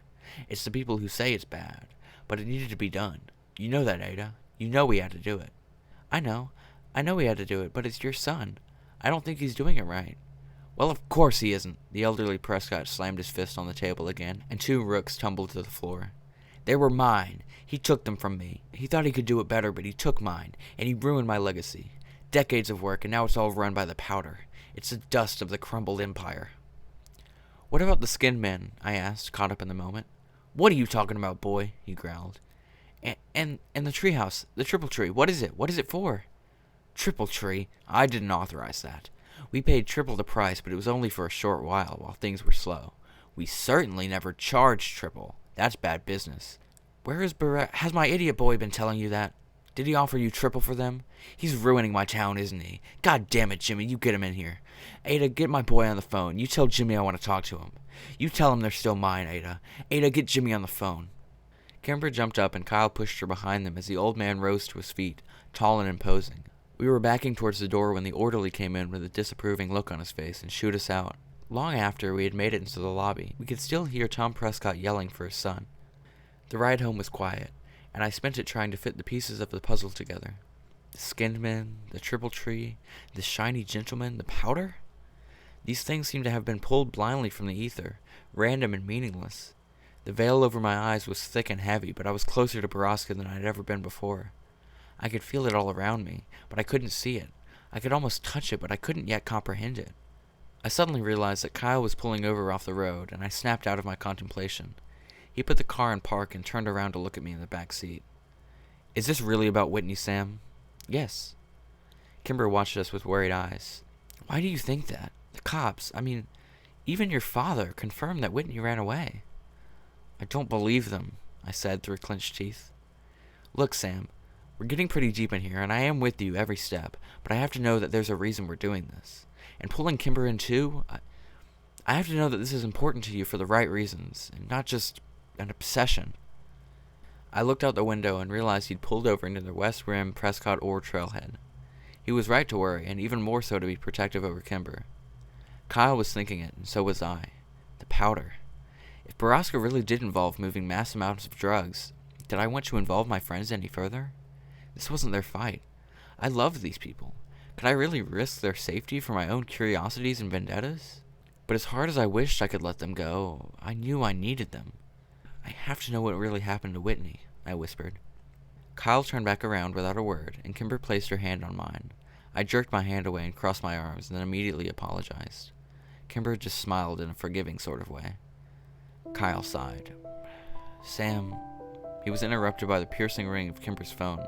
She scrambled for her cell to silence it, but when she saw the name on the screen, she quickly answered. Dad? What? Wait, what do you mean? Dad? No, wait, slow down, hello?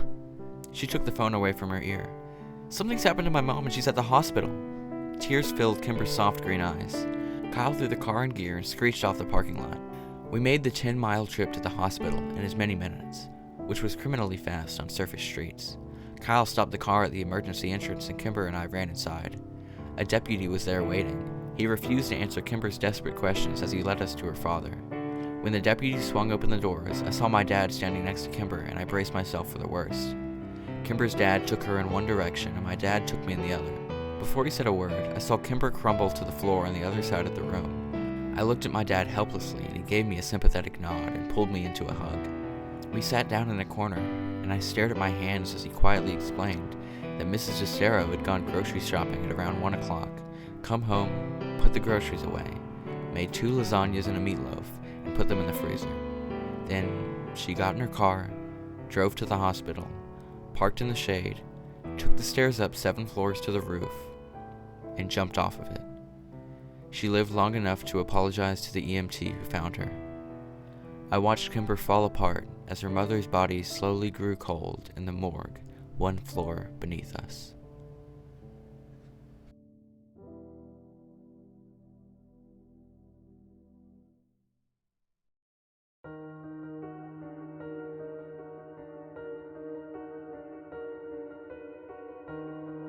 Do you think she blames herself? I don't know, man. Probably. I stretched out on the reclined seat of my Chevy and pulled the bill of my hat lower over my eyes. But do you think she's okay? I didn't answer him. I certainly hadn't been okay when Whitney died, and Kimber was even closer to her mom than I was to my sister. She was definitely not okay. Sam, seriously, I'm fucking freaking out here. It's been 2 days. I pushed my hat up off of my face and looked over at Kyle, who was admittedly a wreck. His eyes were bloodshot, his face sallow, and his red hair was greasy. Dude, her mom committed suicide. You know how close Kimber was to her mom. She just needs some time, but she'll be okay. She hasn't answered any of my texts or calls. I've left her like 9 voicemails, man. I think I'm going crazy. You just have to give her some space. Yeah, but she's my... He still couldn't say it around me. I'm supposed to be looking after her. I sat up and pulled the chair up right behind me. Look, Kyle, I know you want to help Kimber, and I want to help her too, but she hasn't answered our calls, been to school, or come to the door when we've stopped by her house. She doesn't want to see us right now, and we have to be okay with that. Right now, Kimber knows what's best for Kimber. Well, what about the suicide note? You think that has something to do with it? I sighed. We don't even know if there was a note. Kimber's dad was upset and messed up when he said that, and it's possible I misheard him anyway. I asked my dad, and he said there was no such letter. Right, because your dad is such a beacon of truth. One look at Kyle told me he'd immediately regretted his words. I shrugged. I don't know what to believe anymore. The truth was that I knew what I had heard. Mr. DeStero had said something to the cops about a letter, but I couldn't tell Kyle that. Not right now.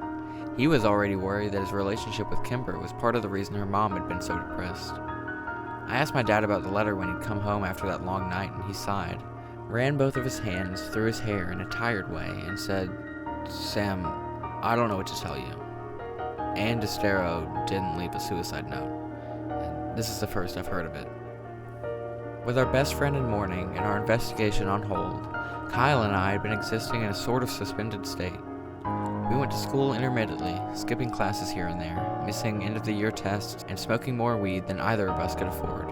Without Kimber there to set us straight and keep us in line, we were lethargic, brooding, and irresponsible. I'd never realized how much I relied on her. Kyle and I skipped the last 2 periods of the day and debated on whether we should even go to school tomorrow, which was the last day of our sophomore year. We finally decided to show up for second period, which I was glad we did because Kimber showed up in biology. I didn't even see her at first. I had my head down on my desk, resting on folded arms when I felt a meek hand pat my shoulder. I turned around to see her standing there, looking unsure and uncomfortable. I gave her half a smile and pulled her into a hug, but it wasn't a super comforting, not at all awkward Kimber hug. It was longer, weaker, and I felt so protective in it that I was sad when it was over. How are you doing, Kay? I asked her when she finally released me. Kimber wiped a tear off of her cheek. I'm okay. And she gave me a wobbly smile, and I knew it wasn't true. I wrapped her into another quick hug as Phoebe Dranger gave us a snotty look. Have you seen Kyle yet? No, I have next period with him. He's been worried about you.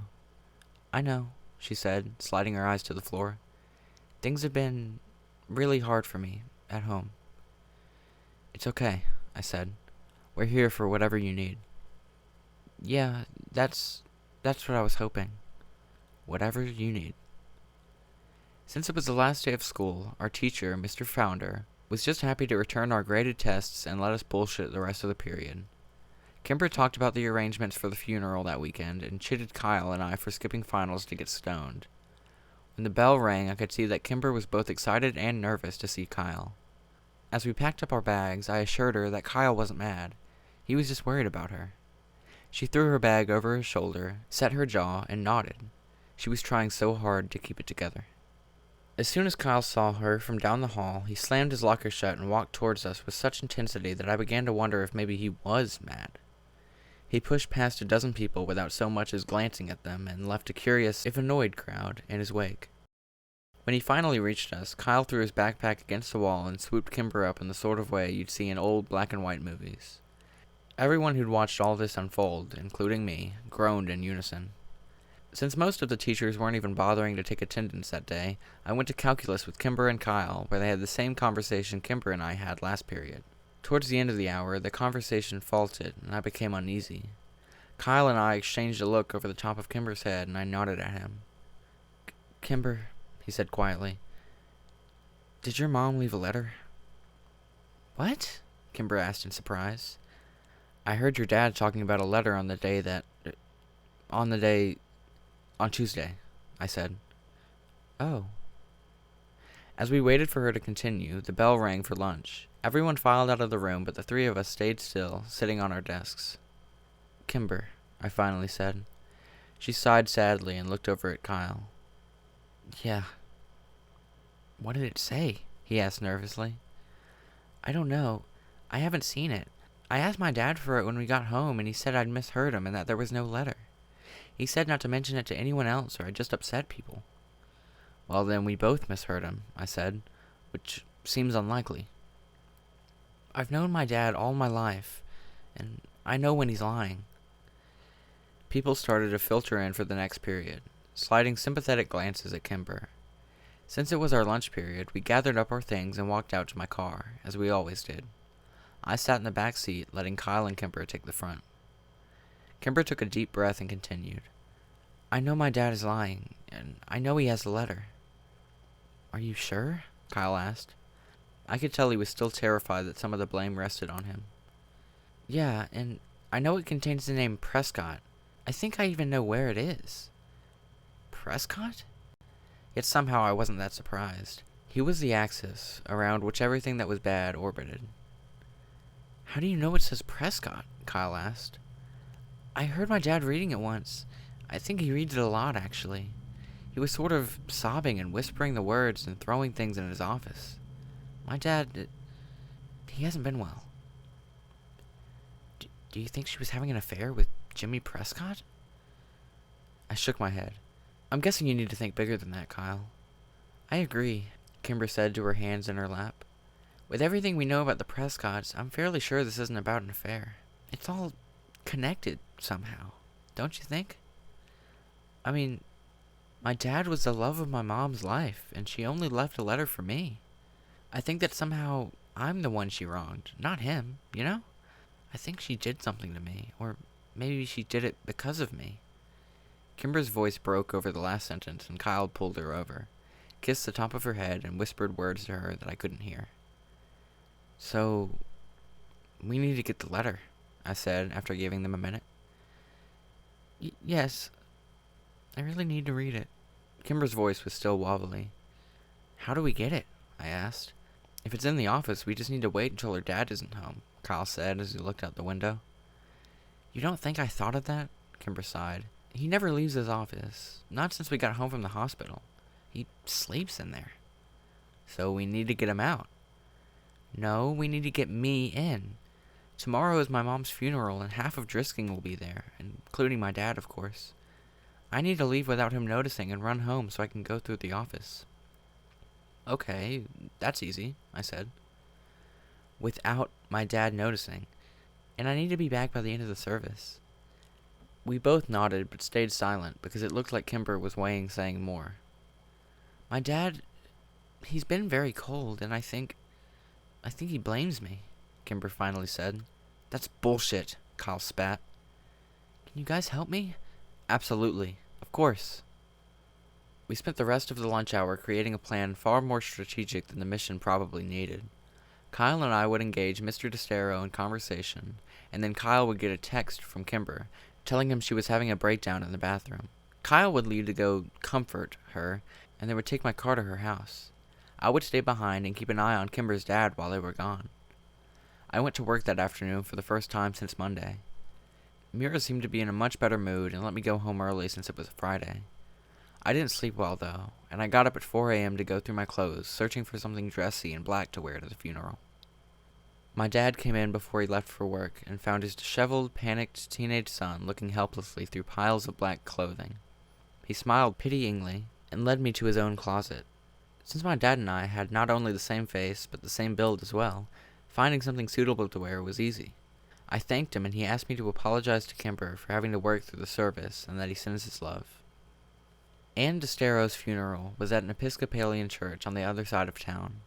I picked Kyle up at 9 and saw that he was also wearing a suit of his dad's, though he didn't fit it nearly as well, and he was constantly pulling at the sleeves and readjusting the waistline. Unfortunately for Kyle, he was much smaller than his dad. We parked as far away from the church as possible, where we hoped no one would notice a car leaving. When we went inside of the church, we saw that Kimber wouldn't have to do much acting to convince people she was having a breakdown. We found her at the back of the room, tucked into a chair in a puddle of curly orange hair and tears. Kyle sat down next to her and pulled her into a hug. "Jesus, Kimber, what's wrong?" I kicked his foot and shot him a look that said, "Really?" Kyle bit his lip. I mean, fuck. "There's no one here," Kimber whispered against his chest. "My mom grew up here. She had hundreds of friends in this town and no one came." We looked around, and I had to admit, the turnout was sparse. A few groups of 3 or 4 people standing together, Kimber's dad who sat in a chair opposite the room of his daughter with his head in his hands, and some family I recognized from barbecues at Kimber's house. Ex-Sheriff Cleary with his wife Grace were there, standing with a few of my dad's deputies and talking quietly in the corner. I could see why Kimber was upset. As we waited for the service to start, I realized that I had never been to a funeral before. I wished that we had had one for my sister, but I knew that we never could since Whitney was still legally alive. It made me sad to think that she would never be laid to rest. Only a few other funeral goers trickled in, and the pastor began getting people seated for the service. I noticed a casket at the pulpit for the first time and was glad it was closed. Still, I had to wonder at the simple, unadorned, almost ugly coffin that had been chosen for Kimber's mom. I knew the DeSteros had money, quite a lot of it actually. It was an interesting, almost insulting choice. Poor Kimber. Kyle and I stood Kimber up and started over to the pews, but she stopped abruptly. "I'm ready," she said, and brushed the hair away from her wet face. "Ready for... to leave. I can't be in here anymore. It's a disgrace to my mother." Kimber raised her head a notch and set her jaw. I knew this look, and it meant that there would be no reasoning with her. Kyle and I looked at each other. This wasn't the plan. It'd be a lot more obvious if Kimber was missing from the service, especially with the low turnout. "You guys go over and say what we rehearsed to my dad. Kyle, I'll text you in 30 seconds. Go." Kyle nodded and started over, and I knew we weren't arguing. Mr. DeStero was finally standing, looking over at the front pew reserved for him and his daughter with hesitation. "Mr. DeStero," I said as we approached, "I'm very sorry to hear about your wife. She was... shit, I forgot my lines." "A great woman who raised a wonderful daughter," Kyle finished. "Yeah?" he spat. "Do great women commit suicide leaving their wonderful daughters alone in the world?" Shit. "Do great women jump off buildings and make spectacles of themselves and leave their families to deal with the publicity and the grief?" Kyle's phone chirped. Thank God. Oh, that's Kimber," Kyle said a little too fast, before he had time to actually look at his phone. "Oh, man, she isn't well. Says she's crying and feeling sick. I'm gonna go help her." "No!" Mr. DeStero yelled so suddenly that Kyle dropped his phone on the ground, where it made a loud clatter on the stone floors. Not you. You don't help my daughter. You don't even talk to her. He can go. And he pointed at me. Okay, I stuttered. The plan had changed too much. I needed to somehow get the car keys from Kyle without being seen. Kyle gave me a shaky, subtle nod, and then he and Mr. DeStero went to sit down. It was obvious Kimber's dad was keeping an eye on Kyle. Getting the car keys from him was going to be nearly impossible. I backed into the shadows at the back of the room while the pastor started the service. I texted Kyle 4 times asking for help, but he wouldn't dare touch his phone. He just stared straight ahead, flicking worried glances at Mrs. DeStero every few minutes. After several minutes, I went to find Kimber to see what she wanted to do, but she wasn't in our meeting spot by the back door. The plan was falling apart. I pulled out my phone and sent her a text. "Where are you? Kyle is next to your dad, and I can't get the keys from him." I waited in the hallway, tapping my phone against my hand nervously. After a minute or two, my phone vibrated. "I'm sorry. I left without you guys.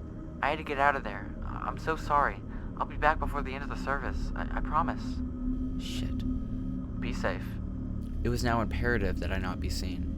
I went to the men's bathroom, locked myself in a stall, and played Snake for the longest 20 minutes of my life. I knew the service wouldn't go on much longer, so I texted Kimber again. "You on your way back yet? Did you find it?" I sat waiting, watching the minutes tick by. I texted her again. I think the service is ending soon. Where are you?" After another 7 minutes of no response, I tried calling, but it went to voicemail. I tried again with the same result. I was getting nervous. I was about to try a third time when 2 people walked into the bathroom and my phone vibrated with a text. It was Kyle. The service was over. "Kimber has the keys. Why aren't you guys back yet? Did you find anything?" I left the bathroom without washing my hands and received dirty looks from the 2 strangers at the urinals as the door closed behind me. I found Kyle staring out of the window looking for my car. "Kyle," he jumped. "Where's Kimber? What did you guys find?" "I don't know. She left without me." "What the fuck? Why? Where is she?" "I don't know, Kyle. She left without me," I reiterated. "She's not answering my calls or texts." "Fuck. Mine neither." "We have to keep an eye on her dad until she gets back. We're not the only ones," Kyle said, gesturing across the room. "What the fuck is going on?" 3 men were talking to Kimber's dad in a corner across the room. Chief among them was Killian Clary, who was flanked by his 2 former deputies. Drisking's retired sheriff had his hand on Mr. DeStero's arm and was speaking to him in an angry, hushed tone. Kimber's dad was shaking his head and desperately objecting to something. The 2 deputies walked out the front door of the church, and Mr. DeStero sagged against Killian Clary, who sat him in a nearby chair. Something was happening. "Call Kimber, now," Kyle said. I tried again, and this time the call rang twice and was sent to voicemail. I ended the call and threw up my hands, looking desperately at Kyle. "Again," he said, and took out his own phone. I got the same result, but felt a jolt of relief when someone answered Kyle's call. But it wasn't Kimber. "Phil, what part of town are you in? I need a ride. It's an emergency." I waited. "Yeah, man. I'm at North Ridge Church. As fast as you can. I'm with Sam. I'll owe you." Kyle hung up and then immediately tried Kimber's phone. She's sending me to voicemail, too. We both stood at the window, anxiously waiting to see Phil's silver Mazda pull up. Kyle chewed his lip, and I tapped my phone. "Come on, Saunders." We threw occasional looks back at Kimber's dad until Cleary stood him up and ushered the now inconsolable man out of the church. Suddenly, Kyle's phone chirped, and we both looked down to see Kimber's name flash up on the screen. Kyle's knees nearly buckled in relief, and he sagged against the wall. "I found it." Kyle opened the text and furiously typed a reply. "They're coming for you, Kay." We both stared at the phone, waiting for a response, and just as the sun blinded us, it reflected off of Phil's approaching silver sedan. We got one. "They're here." It was the last message we got from Kimber. When Phil dropped us off at the DeStero house, we found the front door unlocked and no one home. My car was sitting in the driveway, unlocked with the keys in the ignition. Kyle and I drove back to the church, but the funeral was over, and the few people that had attended it were already gone. We drove back to Kimber's house again, but it was just as we left it, and no one was home. Kyle had lost it by this time and was an absolute wreck. He'd called her so many times, I was sure he'd killed her battery. His calls went straight to voicemail, and his texts were unanswered. After half an hour of begging from Kyle, I finally called my dad. He answered immediately. "Sammy, what's wrong?" "It's Kimber. She's gone, Dad. We looked everywhere, but her and her dad are missing. She left the funeral early, and Killian Clary was talking to her dad, and then Samson and Greg left, and I think they went to her house and they got her dad. I think they're still working for Cleary on the side or something, and I think they're doing something bad. Whoa, slow down. Come by the station and let's talk. I'll take a statement from you boys, and I'll send a couple officers over to investigate the house right now. Just calm down, Sam. We'll handle this. I hung up and threw my car violently into reverse, jerking the wheel to the left as I hit the end of the driveway. Sam, how do you know? How do you know that we can trust the cops? I'm not trusting the cops. I'm trusting my dad, I said, my words sounding hopeless, even to me. I turned into the sheriff's office, and Kyle was out of the car as soon as I slowed down enough to park. By the time I got inside, my dad had Kyle by the shoulders and was nodding solemnly at everything Kyle was telling him. When my dad saw me, he motioned for an officer to take us to his office. After a few minutes, he came in and sat down across the desk from us. All right, boys, I'm going to have Officer Ramirez come in for a few minutes and take a statement from you both. I want you to know that, at this point in time, it looks like the Desteros left town voluntarily. No way, Mr. Walker. Kimber would never... My dad held up his hand for silence. Let me rephrase. Jacob Destero left town voluntarily. Kimber is a minor and has no legal rights here. If her dad said they're leaving, then they're leaving. But she's not answering her phone, and we went to that house, Dad. Nothing was packed. Maybe they're just getting away for a while. Maybe going to her relatives. I can't theorize as to why she wouldn't answer her phone, other than maybe she wants to be left alone for a while. Kyle was exasperated. But, look, I know it's hard for you to understand, but losing a family member takes a toll on a person. Sam, you know that. We don't know how people are going to grieve, and we don't have a right to. I think it's very likely that Kimber will be back by the fall for school. The fall? Sheriff Walker, that's 2 months away. You need to investigate now. Kyle, I know you're upset, and no one said we're not going to investigate thoroughly. Like you investigated Whitney's disappearance thoroughly? I spat, and I didn't regret the words. Sam! He snapped, with more force than I'd ever heard him use. I am tired of listening to you insinuate that I didn't do everything I could to find Whitney. I love your sister more than you can imagine. She's my daughter, Sammy, and I will never give her up. And what about the deputies that left the funeral to go after her? Kyle interrupted. My dad raised an eyebrow at me. Samson and Greg, I ground out through clenched teeth. He sighed. Boys, Samson and Greg left the funeral because I sent them out on a call. I stood up violently, knocking over my chair in the process. Oh, come on, Dad. All right, that's enough. The sheriff slammed his hands on the desk and stood up. I told you I would tell you what I know, and I have. I understand your friend is important to you, and goddammit, the Desteros are friends of mine too. I promise you that I will use the full extent of my resources to track them down and to put your minds at ease, but until then, all I can offer you is the assurance that there is no sign of foul play at this time. You boys need to get off the warpath and let us handle this. Now, Ramirez is waiting in the hall to take your statements, and then both of you are going home. Understood? I said nothing and glared at my dad, seething with rage. Kyle stood up and walked out of the room with no emotion whatsoever. He walked past Ramirez and I followed him out to the car. We got in and I waited for Kyle to say something. I heard a loud sniffle and looked over at him to see his face slick with tears. It was the first time I'd ever seen Kyle like that, but not the last. He's lying, he whispered. I just shook my head. I didn't know what to believe. Kyle turned his face away from me. I know he's lying. Something bad has happened and he's lying about it. What? What happened? I heard more sniffling as Kyle tried to collect himself. Dude, fucking talk to me. What do you think happened? Kimber's gone like all the others, so she's at the place where bad things happen. I punched the steering wheel. How the fuck had this happened? Not Kimber. Please not Kimber. Was all of this because of me? Had her mother killed herself because of something I'd done? Something we'd found out? Was Kimber taken because of me? If I thought for 1 minute that was true, I knew I would crack into tiny pieces. No, not Kimber, no. Yes, Sam, fucking think about it, Kyle yelled at me. It's a treehouse. It's all the same. Borrasca, the Skinned Men, the Triple Tree, your sister, the mountain. It's all the fucking same. It's the Prescott Empire, and now Kimber has been fucking consumed by it. Where did we go? I could feel the warm tears of my own desperation and hopelessness sliding down my cheeks. What do we do? What do we fucking do? Kyle threw his hands up in frustration. We have to go to Apricot, right? It starts and ends at the Triple Tree, Sam. Surely you figured that out. We've been to the treehouse a million times, Kyle. There's nothing there. I don't know where the fuck else to go, Sam. I jumped as someone tapped on the window of the car and wiped the tears off my face. I rolled down the window as Officer Grigg leaned down and looked in the car. You boys move along home, alright? Yep, I said and turned the key in the ignition. Officer Grigg waved at us as we pulled out of the parking lot, but we didn't wave back. The treehouse, Kyle said. We drove in silence, both of us trying desperately to get a hold of ourselves. If we were going to be of any help to Kimber, we needed to be calm enough to think logically. I parked in the space next to the trailhead and saw several bikes tied to the post. As we made our way up the West Rim Prescott Ore Trail, we passed Parker and a couple of his friends coming down it.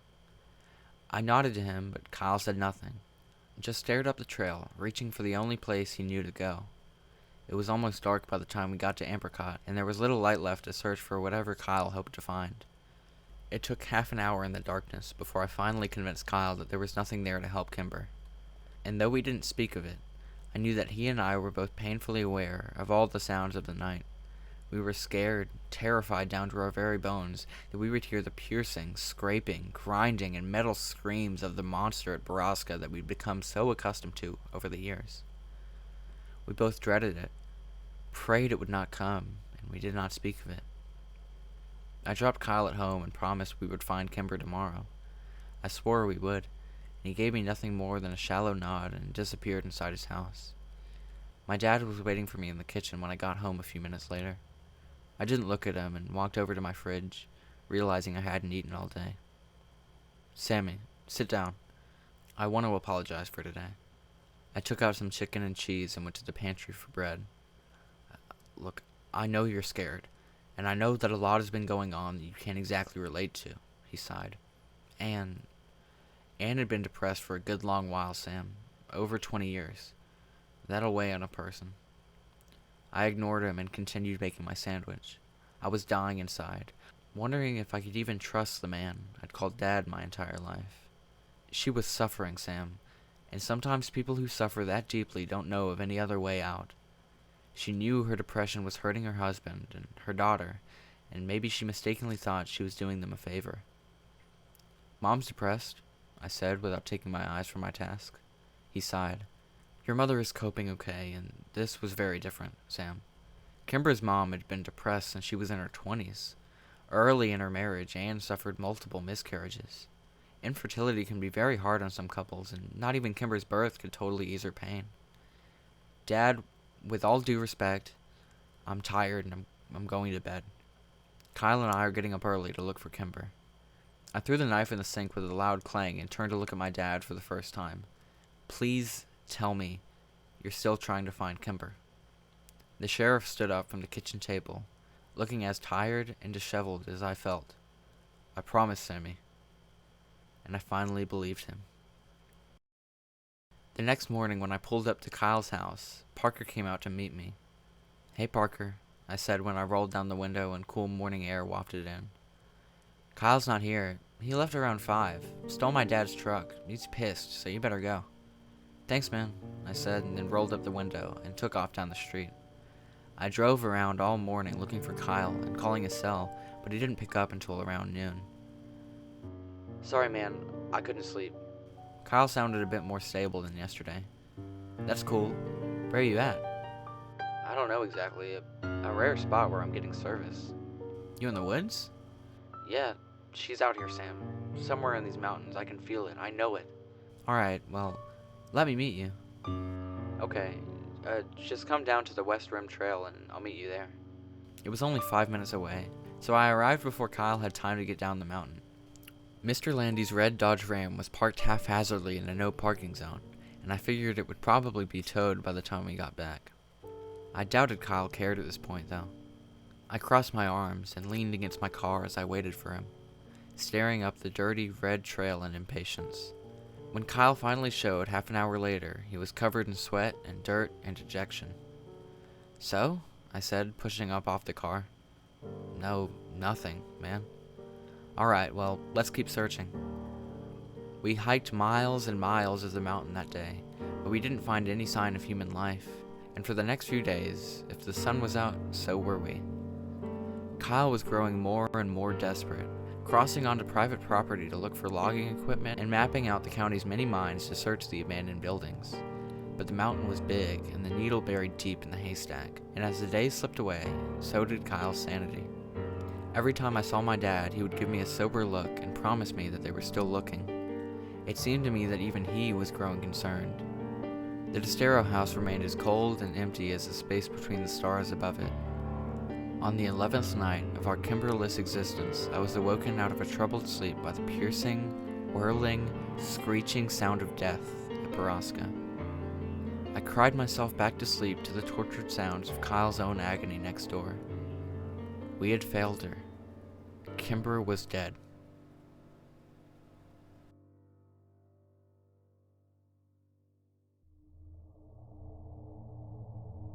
When I pulled up to his house the next morning, I could tell Kyle had cracked. His skin had taken on a yellowed color, and his voice was flat and void of emotion. "It's not over yet, Kyle," I said as he dropped into the seat next to me.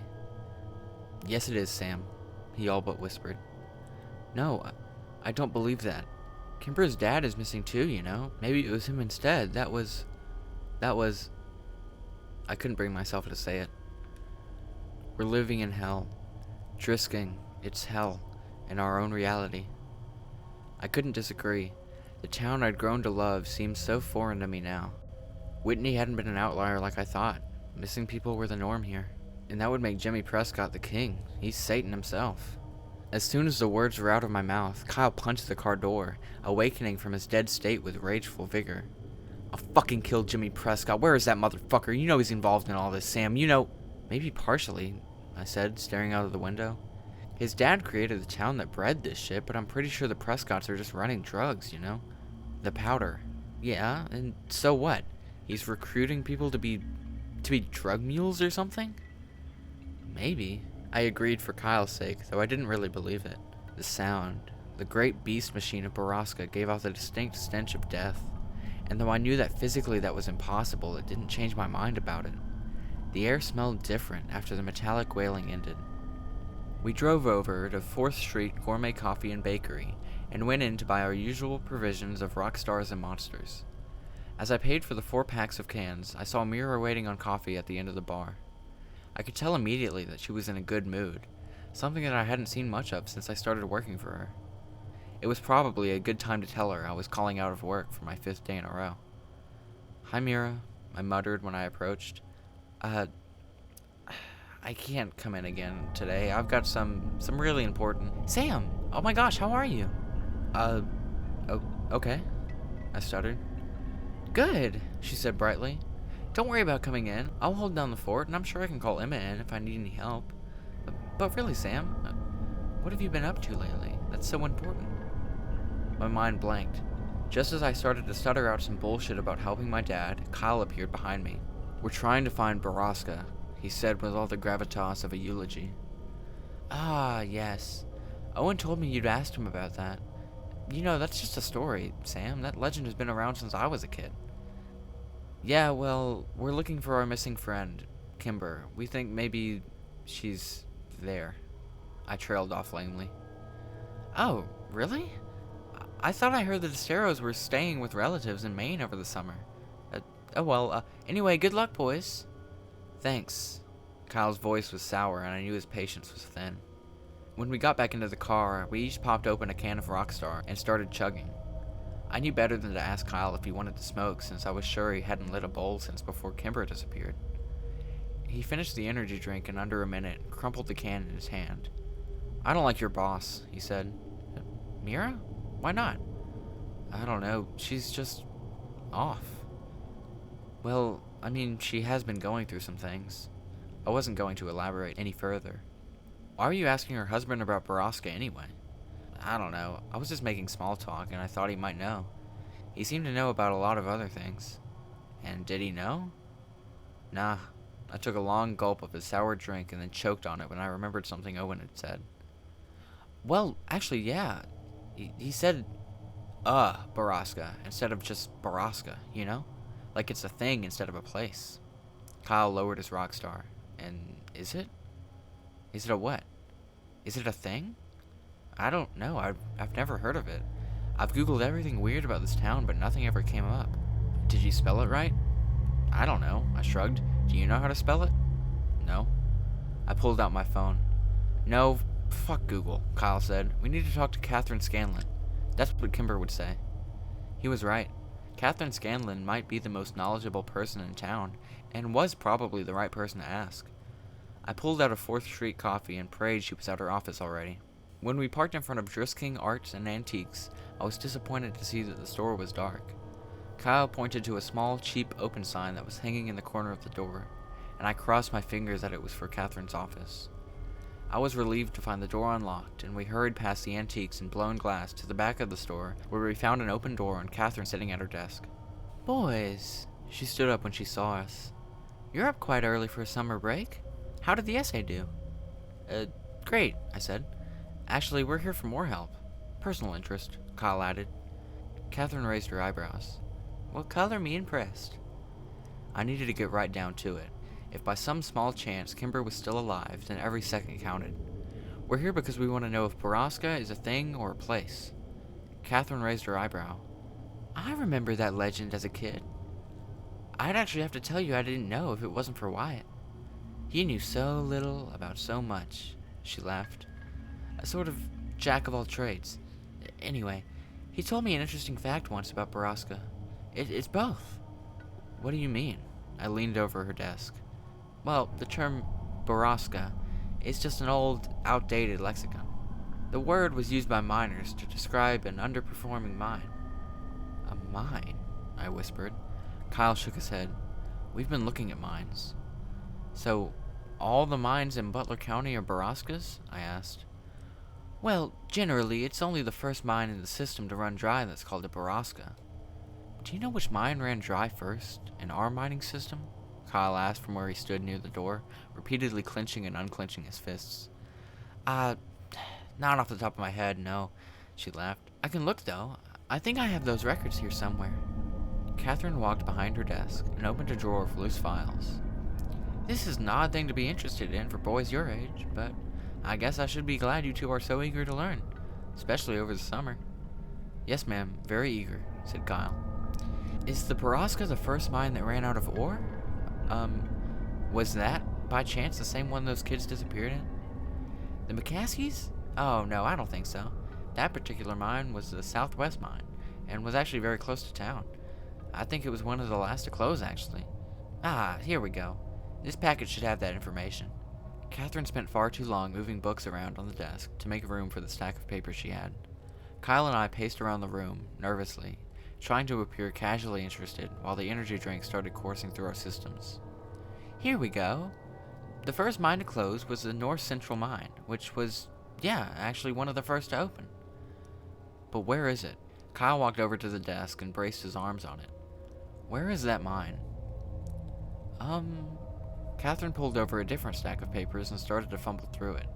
After the longest minute of my life, she made a aha sound and pulled out a large yellowed piece of paper that had been folded into the standard A4 size.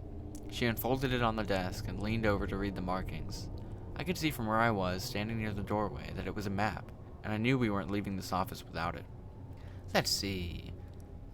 That mine was up further on the mountain, a little harder to get to. See? And she pointed at a small dot on the map that was at least 4 miles from where we'd been looking. Can we take this? Kyle said. We'll bring it back. Oh, of course. I'm sure I have copies. Listen, if you boys are going exploring, I'll bring my dad, I lied. Oh, excellent then. You guys have fun, she yelled at us as we rushed from out of the building. We didn't stop to answer her. Fun was far from our minds. It's so far from where we've been looking, Kyle stuttered. We need to go there now. We need to get a gun. A gun? Where are we gonna get a gun, Kyle? From your dad? He's not gonna give us a gun, man. Fine, then let's scout the place first, and then we'll come back with a gun. That didn't seem like a good idea to me either, but what choice did we have? After studying the map for several minutes, we realized that the easiest way to access the mine was still through the West Rim Prescott Ore Trail. We parked at the trailhead and made the familiar hike down the marked trail and then up the beaten path, realizing that we'd have to travel past Apricot Ford on the way, and I knew in my heart that we were going the right way. We were walking the same path that so many people before us had on their way to Borrasca, but what had they found there? We passed the treehouse, which was as silent as the morning. We walked on in the woods, further north than we ever had been before. We passed the treehouse, which was as silent as the morning. We walked on in the woods, further north than we ever had been before, and soon we were flying blind, hiking in the general direction of the dot on the map, and hoping we were still on course. Within an hour, I began regretting that we'd come without provisions, emotional, and unprepared. By noon, we had been hiking for 4 hours, and it seemed to me that we were lost. I tempered the welling panic with thoughts of Kimber and Whitney, and the answers to the mystery that had absorbed my life for so many years. Kyle, for his part, said nothing, and kept his eyes straight and his mission his priority. And then, just as the sun teetered on the apex of the day, we saw an emptiness through the trees and the hard lines of man-made buildings. Kyle quickened his step, and I rushed to keep up. When we finally broke through the tree line, I choked on my own deep breath and fell back against a tree as I looked over the quiet encampment. A large wooden signpost that was almost as long as the entire clearing was still standing near the entrance of the mine. It had been a century old, and though most of the letters had rotted off over the years, from those remaining I could guess that it had once said, Drisking Underground Mine. What was left, however, was SKINNDMIN. Skindman. That way. Kyle pointed to the north end of the camp. We stepped out from the shadows and into the vulnerability of the clearing. There were several large buildings still standing, and the boarded-up entrance to the ore mine was set back in the mountain. We're not getting in there, I whispered. Let's try that building, he said, and pointed towards the one nearby, which was the largest and at least 2 stories tall. We counted to 3 and then ran across the camp to the large wooden doors of the old building. They were cracked open, and when we squeezed inside, I had no doubts that death was indeed present in Borrasca. We were standing in what I guessed was a refinery, and in the middle of the room was a large silver, conically shaped machine. A conveyor belt fed into it, and the room had a sour smell. Even the dirt beneath our feet seemed to have taken on a crimson tint. This is the machine. This is where they take them, I said. This is the place where people die. Kimber isn't here, come on. I was only too happy to squeeze back out the door of the building and tiptoe around the side. We rounded a corner and almost ran into a recently waxed, shiny green truck parked there. This is Jimmy Prescott's truck, I breathed. I know whose truck it is, Kyle growled. We were now on extraordinarily high alert. Kyle dropped to the ground and began to commando crawl around the building. I followed him, waiting to hear a shout or a gunshot, but none came. As we crawled around to the back of the building, Kyle turned around to me and put his finger over his lips, then pointed at a 1-story brown building that was only a dozen feet from us. He got into a crouched position and moved as fast as he could across the gap between the 2 buildings. I did the same. As soon as I reached the wall next to him, Kyle whirled around and put another finger to his lips, and then pointed up at a window directly above us.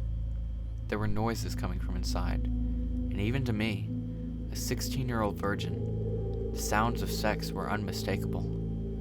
We could hear an animalistic grunting and the tired, objecting groans of an old mattress. Unable to help myself, I whispered, "What the fuck?" to Kyle, but he was already gone, all caution abandoned, running around the side of the building. I followed him in through the first door we came upon and was hit in the face by an invisible wall of filth and suffering. The smell knocked me back, but Kyle kept running. I followed him in, past crates of ramen noodles, MREs, bottled water, and boxes I had no time to read. I crossed another threshold and I was suddenly surrounded by people. So many people. I skidded to a halt and realized I was standing in a sort of dorm. Rows and rows of beds on either side of me with people strapped to them. Some of them wearing dirty rags and some wearing nothing at all. Many seemed to be bloated, and I waited for one to call out to me, but they all remained silent. Some watching me through tired, dead eyes, and others turning away. Looking around, I realized they were all women, and the bloating I saw seemed to be pregnancies. Some were confined to their beds, and others were not. I looked around the room for Kyle and saw him standing a little further into the long room, looking back at me with the same confused, wild expression I was sure was on my face. I saw the realization cross his and called out to him, but he was already running again. I lost him before I'd taken 5 steps to follow. I figured it was probably best to just keep running, spread out, and look for Kimber. I didn't see her in this room, and I was sure she would have called out to us if she was. I looked around for another door and saw one cracked open on the left behind a row of beds. I stared straight at it and I made my way there, desperate to avoid the wretched, void eyes of the women around me. First we help Kimber, then we help the others. I will come back and help you all, I promise, as soon as I find Kimber. Without a thought, I pushed the door wide open as soon as I'd reached it and found the source of the noises we'd heard outside. It was Jimmy. Something I'd been expecting to see, but the scene before me was not. He was hunched over the bed of an almost unrecognizable, unresponsive Christy, treating her like an animal. She watched me through the slits of her dead eyes, but she didn't call to me for help. I thought I saw a tear run down her cheek before she turned her face away from me to face the wall on the other side. What the fuck? I didn't even realize the words were audible. I had never seen this depth of human suffering. Jimmy's head snapped around to look at me, and briefly registered surprise before he smiled at me in a way that turned my insides to ice. He didn't stop what he was doing, and I wanted nothing more than to run over and push him off of Christy, but to my utter shame, I couldn't force myself to come any further into the room. "Sam! Sam!" Kyle's voice echoed through the building, and immediately cured me of my paralysis. I found myself running back into the miner's dorm and away from Jimmy Prescott and Christy. "Kyle! Back here! Hurry, please! I found Kimber!" I followed his voice through the maze of beds and rooms as the cacophony of voices began to follow me. "Help us. Please." There were maybe only a handful of girls yelling at me, but it sounded thunderously loud as it filtered through my guilt. The weight of their misery dropped down upon me, and it almost pushed me into the ground. I'll get help, I'll help you," I promised him as I followed Kyle's voice, still screaming desperately from an adjacent room. I sprinted across another threshold and saw him, hunched down near a corner bed, helplessly yanking on a leather strap attached to it. I slammed into the bed and fell to my knees, trying to work out what he was doing and how I could help him. I tried not to look at the bed because I knew I couldn't see her like that. I couldn't bear it. If Kimber looked at me through the same accusing, empty eyes as Christy and the others had, I might lay down on the ground beneath her and curl up into a ball. "Go around the other side. Unbuckle the other 2 straps." Kyle had this high-pitched voice and wild, desperate eyes of madness.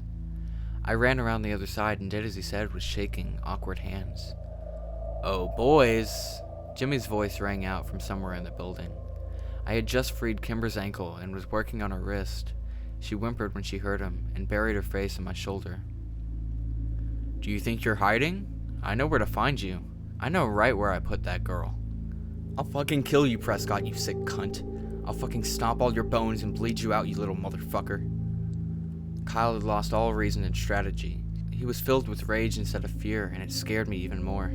I pulled Kimber's wrist from the final strap and yelled, "Go now!" We pulled Kimber up off of the bed and quickly realized that her legs could barely support her. She was heavily sedated and breathing weakly. We braced her on either side and moved as quickly as we could, through the nearest doorway, away from Jimmy. We were in another dorm, though this one was filled with mostly empty beds. I could see sunlight shining through the door at the end of the long room, and we raced towards it as Kimber made little cries of pain. I didn't think my heart could break anymore, but I was wrong, because in the next moment, it did. I almost dropped Kimber when I saw her staring at me. Her eyes were hollow and uninvested, and when I turned towards her, she looked away immediately, as if she couldn't stand the sight of me. "Whitney," I said weakly. "Sam, let's fucking go," Kyle screamed. "I can't." I turned towards him as tears ran down my hot cheeks, and Kyle saw her too. I can't stay," Kyle said, still moving towards the door. "I have to get Kimber away from here. Please." but he knew I wasn't going anywhere now. "Good luck, bro," I said, and then we were both running in different directions. Whitney's hair was long, but it was thin, as was her face. Everything on her looked brittle, except for her stomach, which bubbled out from her like an overblown balloon. She refused to look at me and flinched at my touch as I tried desperately to unbuckle her from the bed. I hadn't even finished the first belt when I heard Jimmy walk up behind me. I didn't bother to look up at him or stop trying to free my sister. I didn't know what else to do. "I admire your grit, kid," Jimmy said, and then sat down on a bed behind me and continued to watch me, giving no objection to what I was doing. "You probably think your friends got away, but there's no sense in false hope, is there?" "There's no sense in any of this." My voice sounded frail and it cracked over the last word. "You're wrong about that," Jimmy sighed, "but just so you know, I've got Cleary out there looking for them already. People make a lot of noise coming down off this mountain. Trust me on that." "Sheriff Cleary?" I was desperate to keep him talking, anything to keep him from trying to stop me. "Oh, yeah. You know he was supposed to retire from the business, but unlike the previous sheriff, he kept a few horses in the race." "Horses?" Nothing made sense. "Yep." Jimmy slapped the bed next to him. "We call these buildings the stables," he laughed. I dropped the last buckle on the floor and looked down at Whitney. I expected her to spring up and run towards the door while I went after Prescott, but all she did was rub her wrists and itch her collarbone. Then she put her arms back to where they'd been, turned her head away from me, and shut her eyes. I slumped down on the bed next to her. I picked up her cold hand. If she wasn't leaving here, neither was I. It was over. I sent a silent prayer up to a God I didn't know and wished my friend safety. "Do you want to know what this is, Sam?" I shrugged. It didn't seem to matter now. "It's all about the babies." I stared down at Whitney and her swollen belly, but gave no indication I was listening. "You wouldn't believe how much money is in the industry. I mean, my dad was a smart man, and he knew we didn't have anything of value to sell. And back then the Prescotts were dirt poor, out-of-work miners just like everyone else in the town. He first got the idea when he sold my older brother off to pay for the legal fees to buy the city. I mean, some people will pay 5 figures for a newborn, you know, even back then. And the organizations that buy them, well, they buy in bulk. But we still make a killing off them, and our overhead is very low." Jimmy stood up and pulled a gun out of his waistband, then threw it on a bed across the aisle. "You know, try to understand, Sammy. It's not just about the money. We use the stables for community services, too. Lots of people in town come to us, you know, ever since the 50s. I couldn't take it anymore. I didn't want to be here, listening to this. I didn't want to see Whitney so broken, and I didn't want to wait for inevitable death. It was torture in its purest form. What are you waiting for? Why don't you just kill me? This isn't a James Bond movie. I don't care about any of this shit." Jimmy laughed loudly as if it was the funniest thing he'd ever heard. "Kill you? Christ, kid, if I could, then I already would've. But I'm not allowed to kill you. I have been trying to decide if I want to fuck your sister right in front of you, though. She's not one of mine, but it might be worth it just to see your face. Just kill me. Just kill me and let her go. Fuck, I'll kill myself if you let her go." I stood up from the bed, and Jimmy took 2 steps toward me and punched me so hard in the face that I fell back down on it. I moaned as I fought the tears and stars behind my eyes. "I can't let her go, you little fuck. She's got one of our community service babies in her. Grace says she's got another week to go. 2 tops." Jimmy looked down at Whitney and frowned.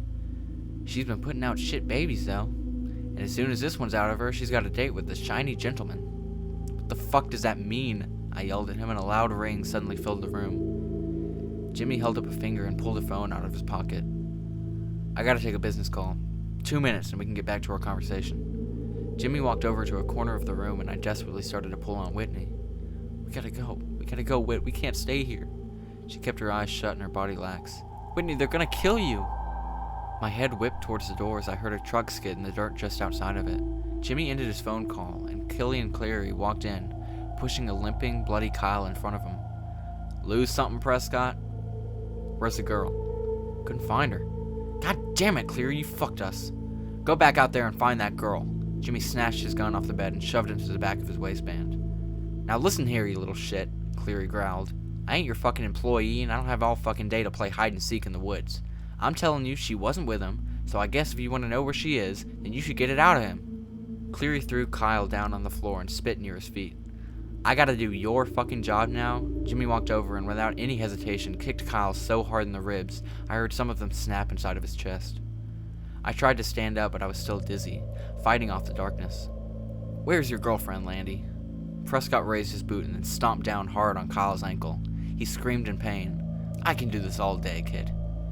Cleary sat down on a bed across the aisle and lit a cigarette, watching impassively.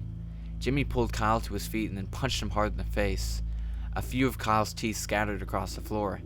Tell me, you little cunt. Jimmy punched him again in the face and Kyle went limp. You're killing him! I screamed and jumped off the bed, running blindly towards Jimmy in a red rage.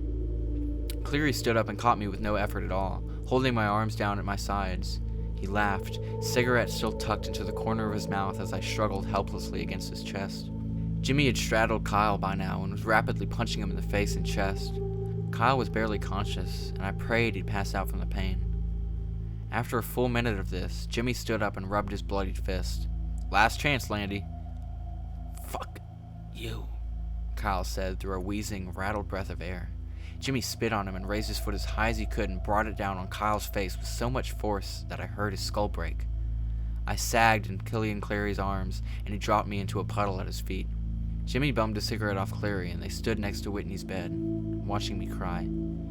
Jesus, what a mess. After a few minutes, Cleary flicked his cigarette out and pulled out his phone. Alright, Sam, take your friend. I couldn't have heard him right. Fuck that. That little Landy shit isn't leaving here. You want to clean up this mess, Prescott?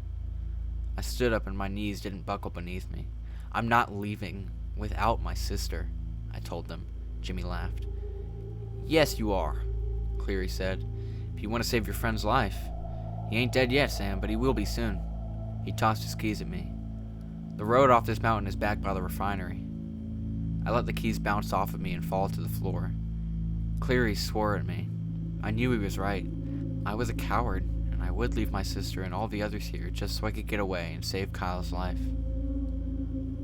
I picked up the keys, and then, without looking at the two men, I picked up Kyle by his shoulders, and his head rolled back as if it was no longer attached to his spine. His face was a collage of pulp and blood, and I struggled to stay calm and breathe as I dragged him out of the building. Cleary and Prescott watched me, taking drags off their cigarettes and saying nothing. I knew they were probably lying to me. Kyle would be dead by the time I got down the mountain if he wasn't already. I opened the door to Cleary's old Ford and placed Kyle in the front seat, wincing as his head rolled around like a ball on a string. It took me almost an hour to get down the mountain, even though I took the overgrown road at ridiculous speeds and did everything I could to destroy the shocks of the truck. I sped into the hospital's emergency zone and found a medical team waiting inside the door. It was clear that they'd gotten a call to expect me because they already had a crash cart with them and an IV ready to push into Kyle's wrist. I left Cleary's truck where it was and spent the next 2 hours in the waiting room, calling my dad over and over again and crying over an Architectural Digest magazine. No one came to take a statement from me or ask me any questions. Kyle's mom arrived just before my dad did and started screaming as soon as she saw me. My dad walked in behind her and had a deputy restrain her. He drove me home in silence, but I couldn't take it for long. Is anyone gonna file a police report? Does anyone even fucking care what happened? Sam. He didn't turn to look at me. I am doing my best to do damage control in the situation, but if Kyle dies or his parents sue, there's nothing I can do to keep you out of court. You think I did this? I screamed at him. We're not going to tell your mother, all right? She has enough to worry about. Dad, it's Kimber. It was fucking Prescott and Sheriff Cleary. Yes, you arrived in the hospital in Killian's truck. We already talked to them both. I was so frustrated and full of rage that my next words came out a jumbled, stuttering mess that ended in a helpless scream. We pulled into our driveway and my dad turned off the car and finally turned to look at me as I struggled to catch my breath. Samuel, we will never speak of this again. Do you understand? Are you fucking kidding me, Dad? Kyle might fucking die. I saw Kimber. Enough! If you want this to go away, you will keep your mouth shut about it. Make no statements to anyone, and I will hire the best lawyer I can afford to clean up your mess. I don't know why you beat your best friend almost to death, and frankly, I don't want you. Fuck you! I screamed at him and threw open the door to the cruiser. I ran then, away from him and the house and my broken life. He didn't come after me. Not that day or any other. Since everyone in town thought I was a violent thug, no one would let me stay with him when I called around. I eventually went to a motel far outside of town and drained the last of my savings from work paying for the room. I went back to pick up my car from the trailhead, but it was gone, and I hoped it was Kimber who had it, not a tow yard. I read the paper every morning for some mention of Kyle's condition. I saw the Dolly's birth announcement about 10 days later.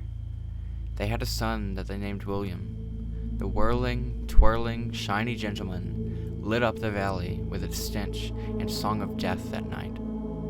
It was the last time I ever heard it.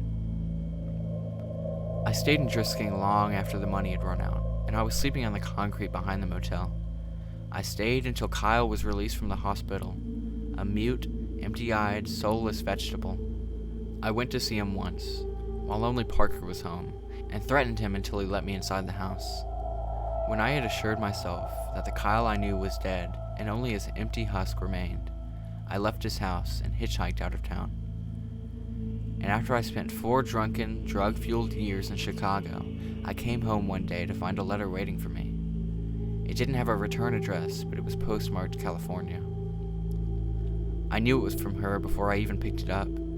She had written so many of my assignments for me that I knew Kimber's handwriting better than my own. Inside it was a letter. The letter. I read it only once, many years ago, until I sat down to transcribe it today. My Kimber, I know you aren't going to understand why we did the things that we did. It was all born out of love. At least it started that way. You're everything to me, and you'll always be my daughter. Do you understand? And I'm leaving this world because of what I have done to you, not because of what you are. I don't want you to be upset about what you are, because who you are is beautiful. My dearest, this town has done horrible things, and all of us who live here are guilty. Read this letter and leave this place. I need to tell you all of this. I need to start at the beginning. Somewhere along the way, decades ago, the major population of Drisking became unable to bear children. Most people blame the town for letting the iron ore leak into our water table during the collapsing of our mines. This is the same water table that still provides the town's water today. They were never quite able to fix it, and ore is toxic, and exposure causes infertility. The town did, and still does, suffer greatly from its effects. And the Prescotts, they solved the problem that no one could solve. It was an ugly, crass solution, but most people were happy to look away when they were able to raise families again. You see, they took girls, mostly women from other places, and they impregnated them and gave us their babies. And the town came under the care of Thomas Prescott when he started to sell some of the babies on the side for a profit to rich couples. And the sheriff, he helped him do this. But then an ugly rumor started that they were selling to human traffickers, and the Prescotts had to offer triple the price for girls. And in town we began to murmur, but we once again turned the other cheek when the city was suddenly flooded with money again because of how well the traffickers paid. People had well-paying jobs again and were proud to call Drisking home. So we said nothing, and those that did were taken to the mountain. Because that's where they do it. There is a place on the mountains where the women are taken, Kimber. Drifters, runaways, and if their parents choose it, sometimes the girls in the town are even sold back. They arrange to sell the girls, and they meet them at a tree halfway between our town and the baby mill. Sometimes kids play there now. I think you played there. The Prescotts and the sheriffs are the ones who impregnate the girls, and the children are named after them. P children for the Prescotts, and K children for the sheriff. And then when the women become too sick or too old to deliver profitable babies, they're sent through a giant machine that was used to refine ore, and their bodies are crushed, and the blood and skin stripped away, and what remains of them are their stolen children and the dust of their bones.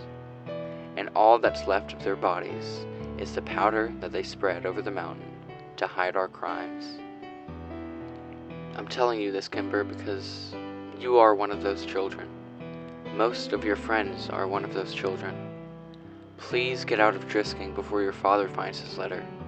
Run away and never come back, and never speak of it to anyone. Their industry has deep roots now, and the traffickers have lofty connections. Don't tell anyone.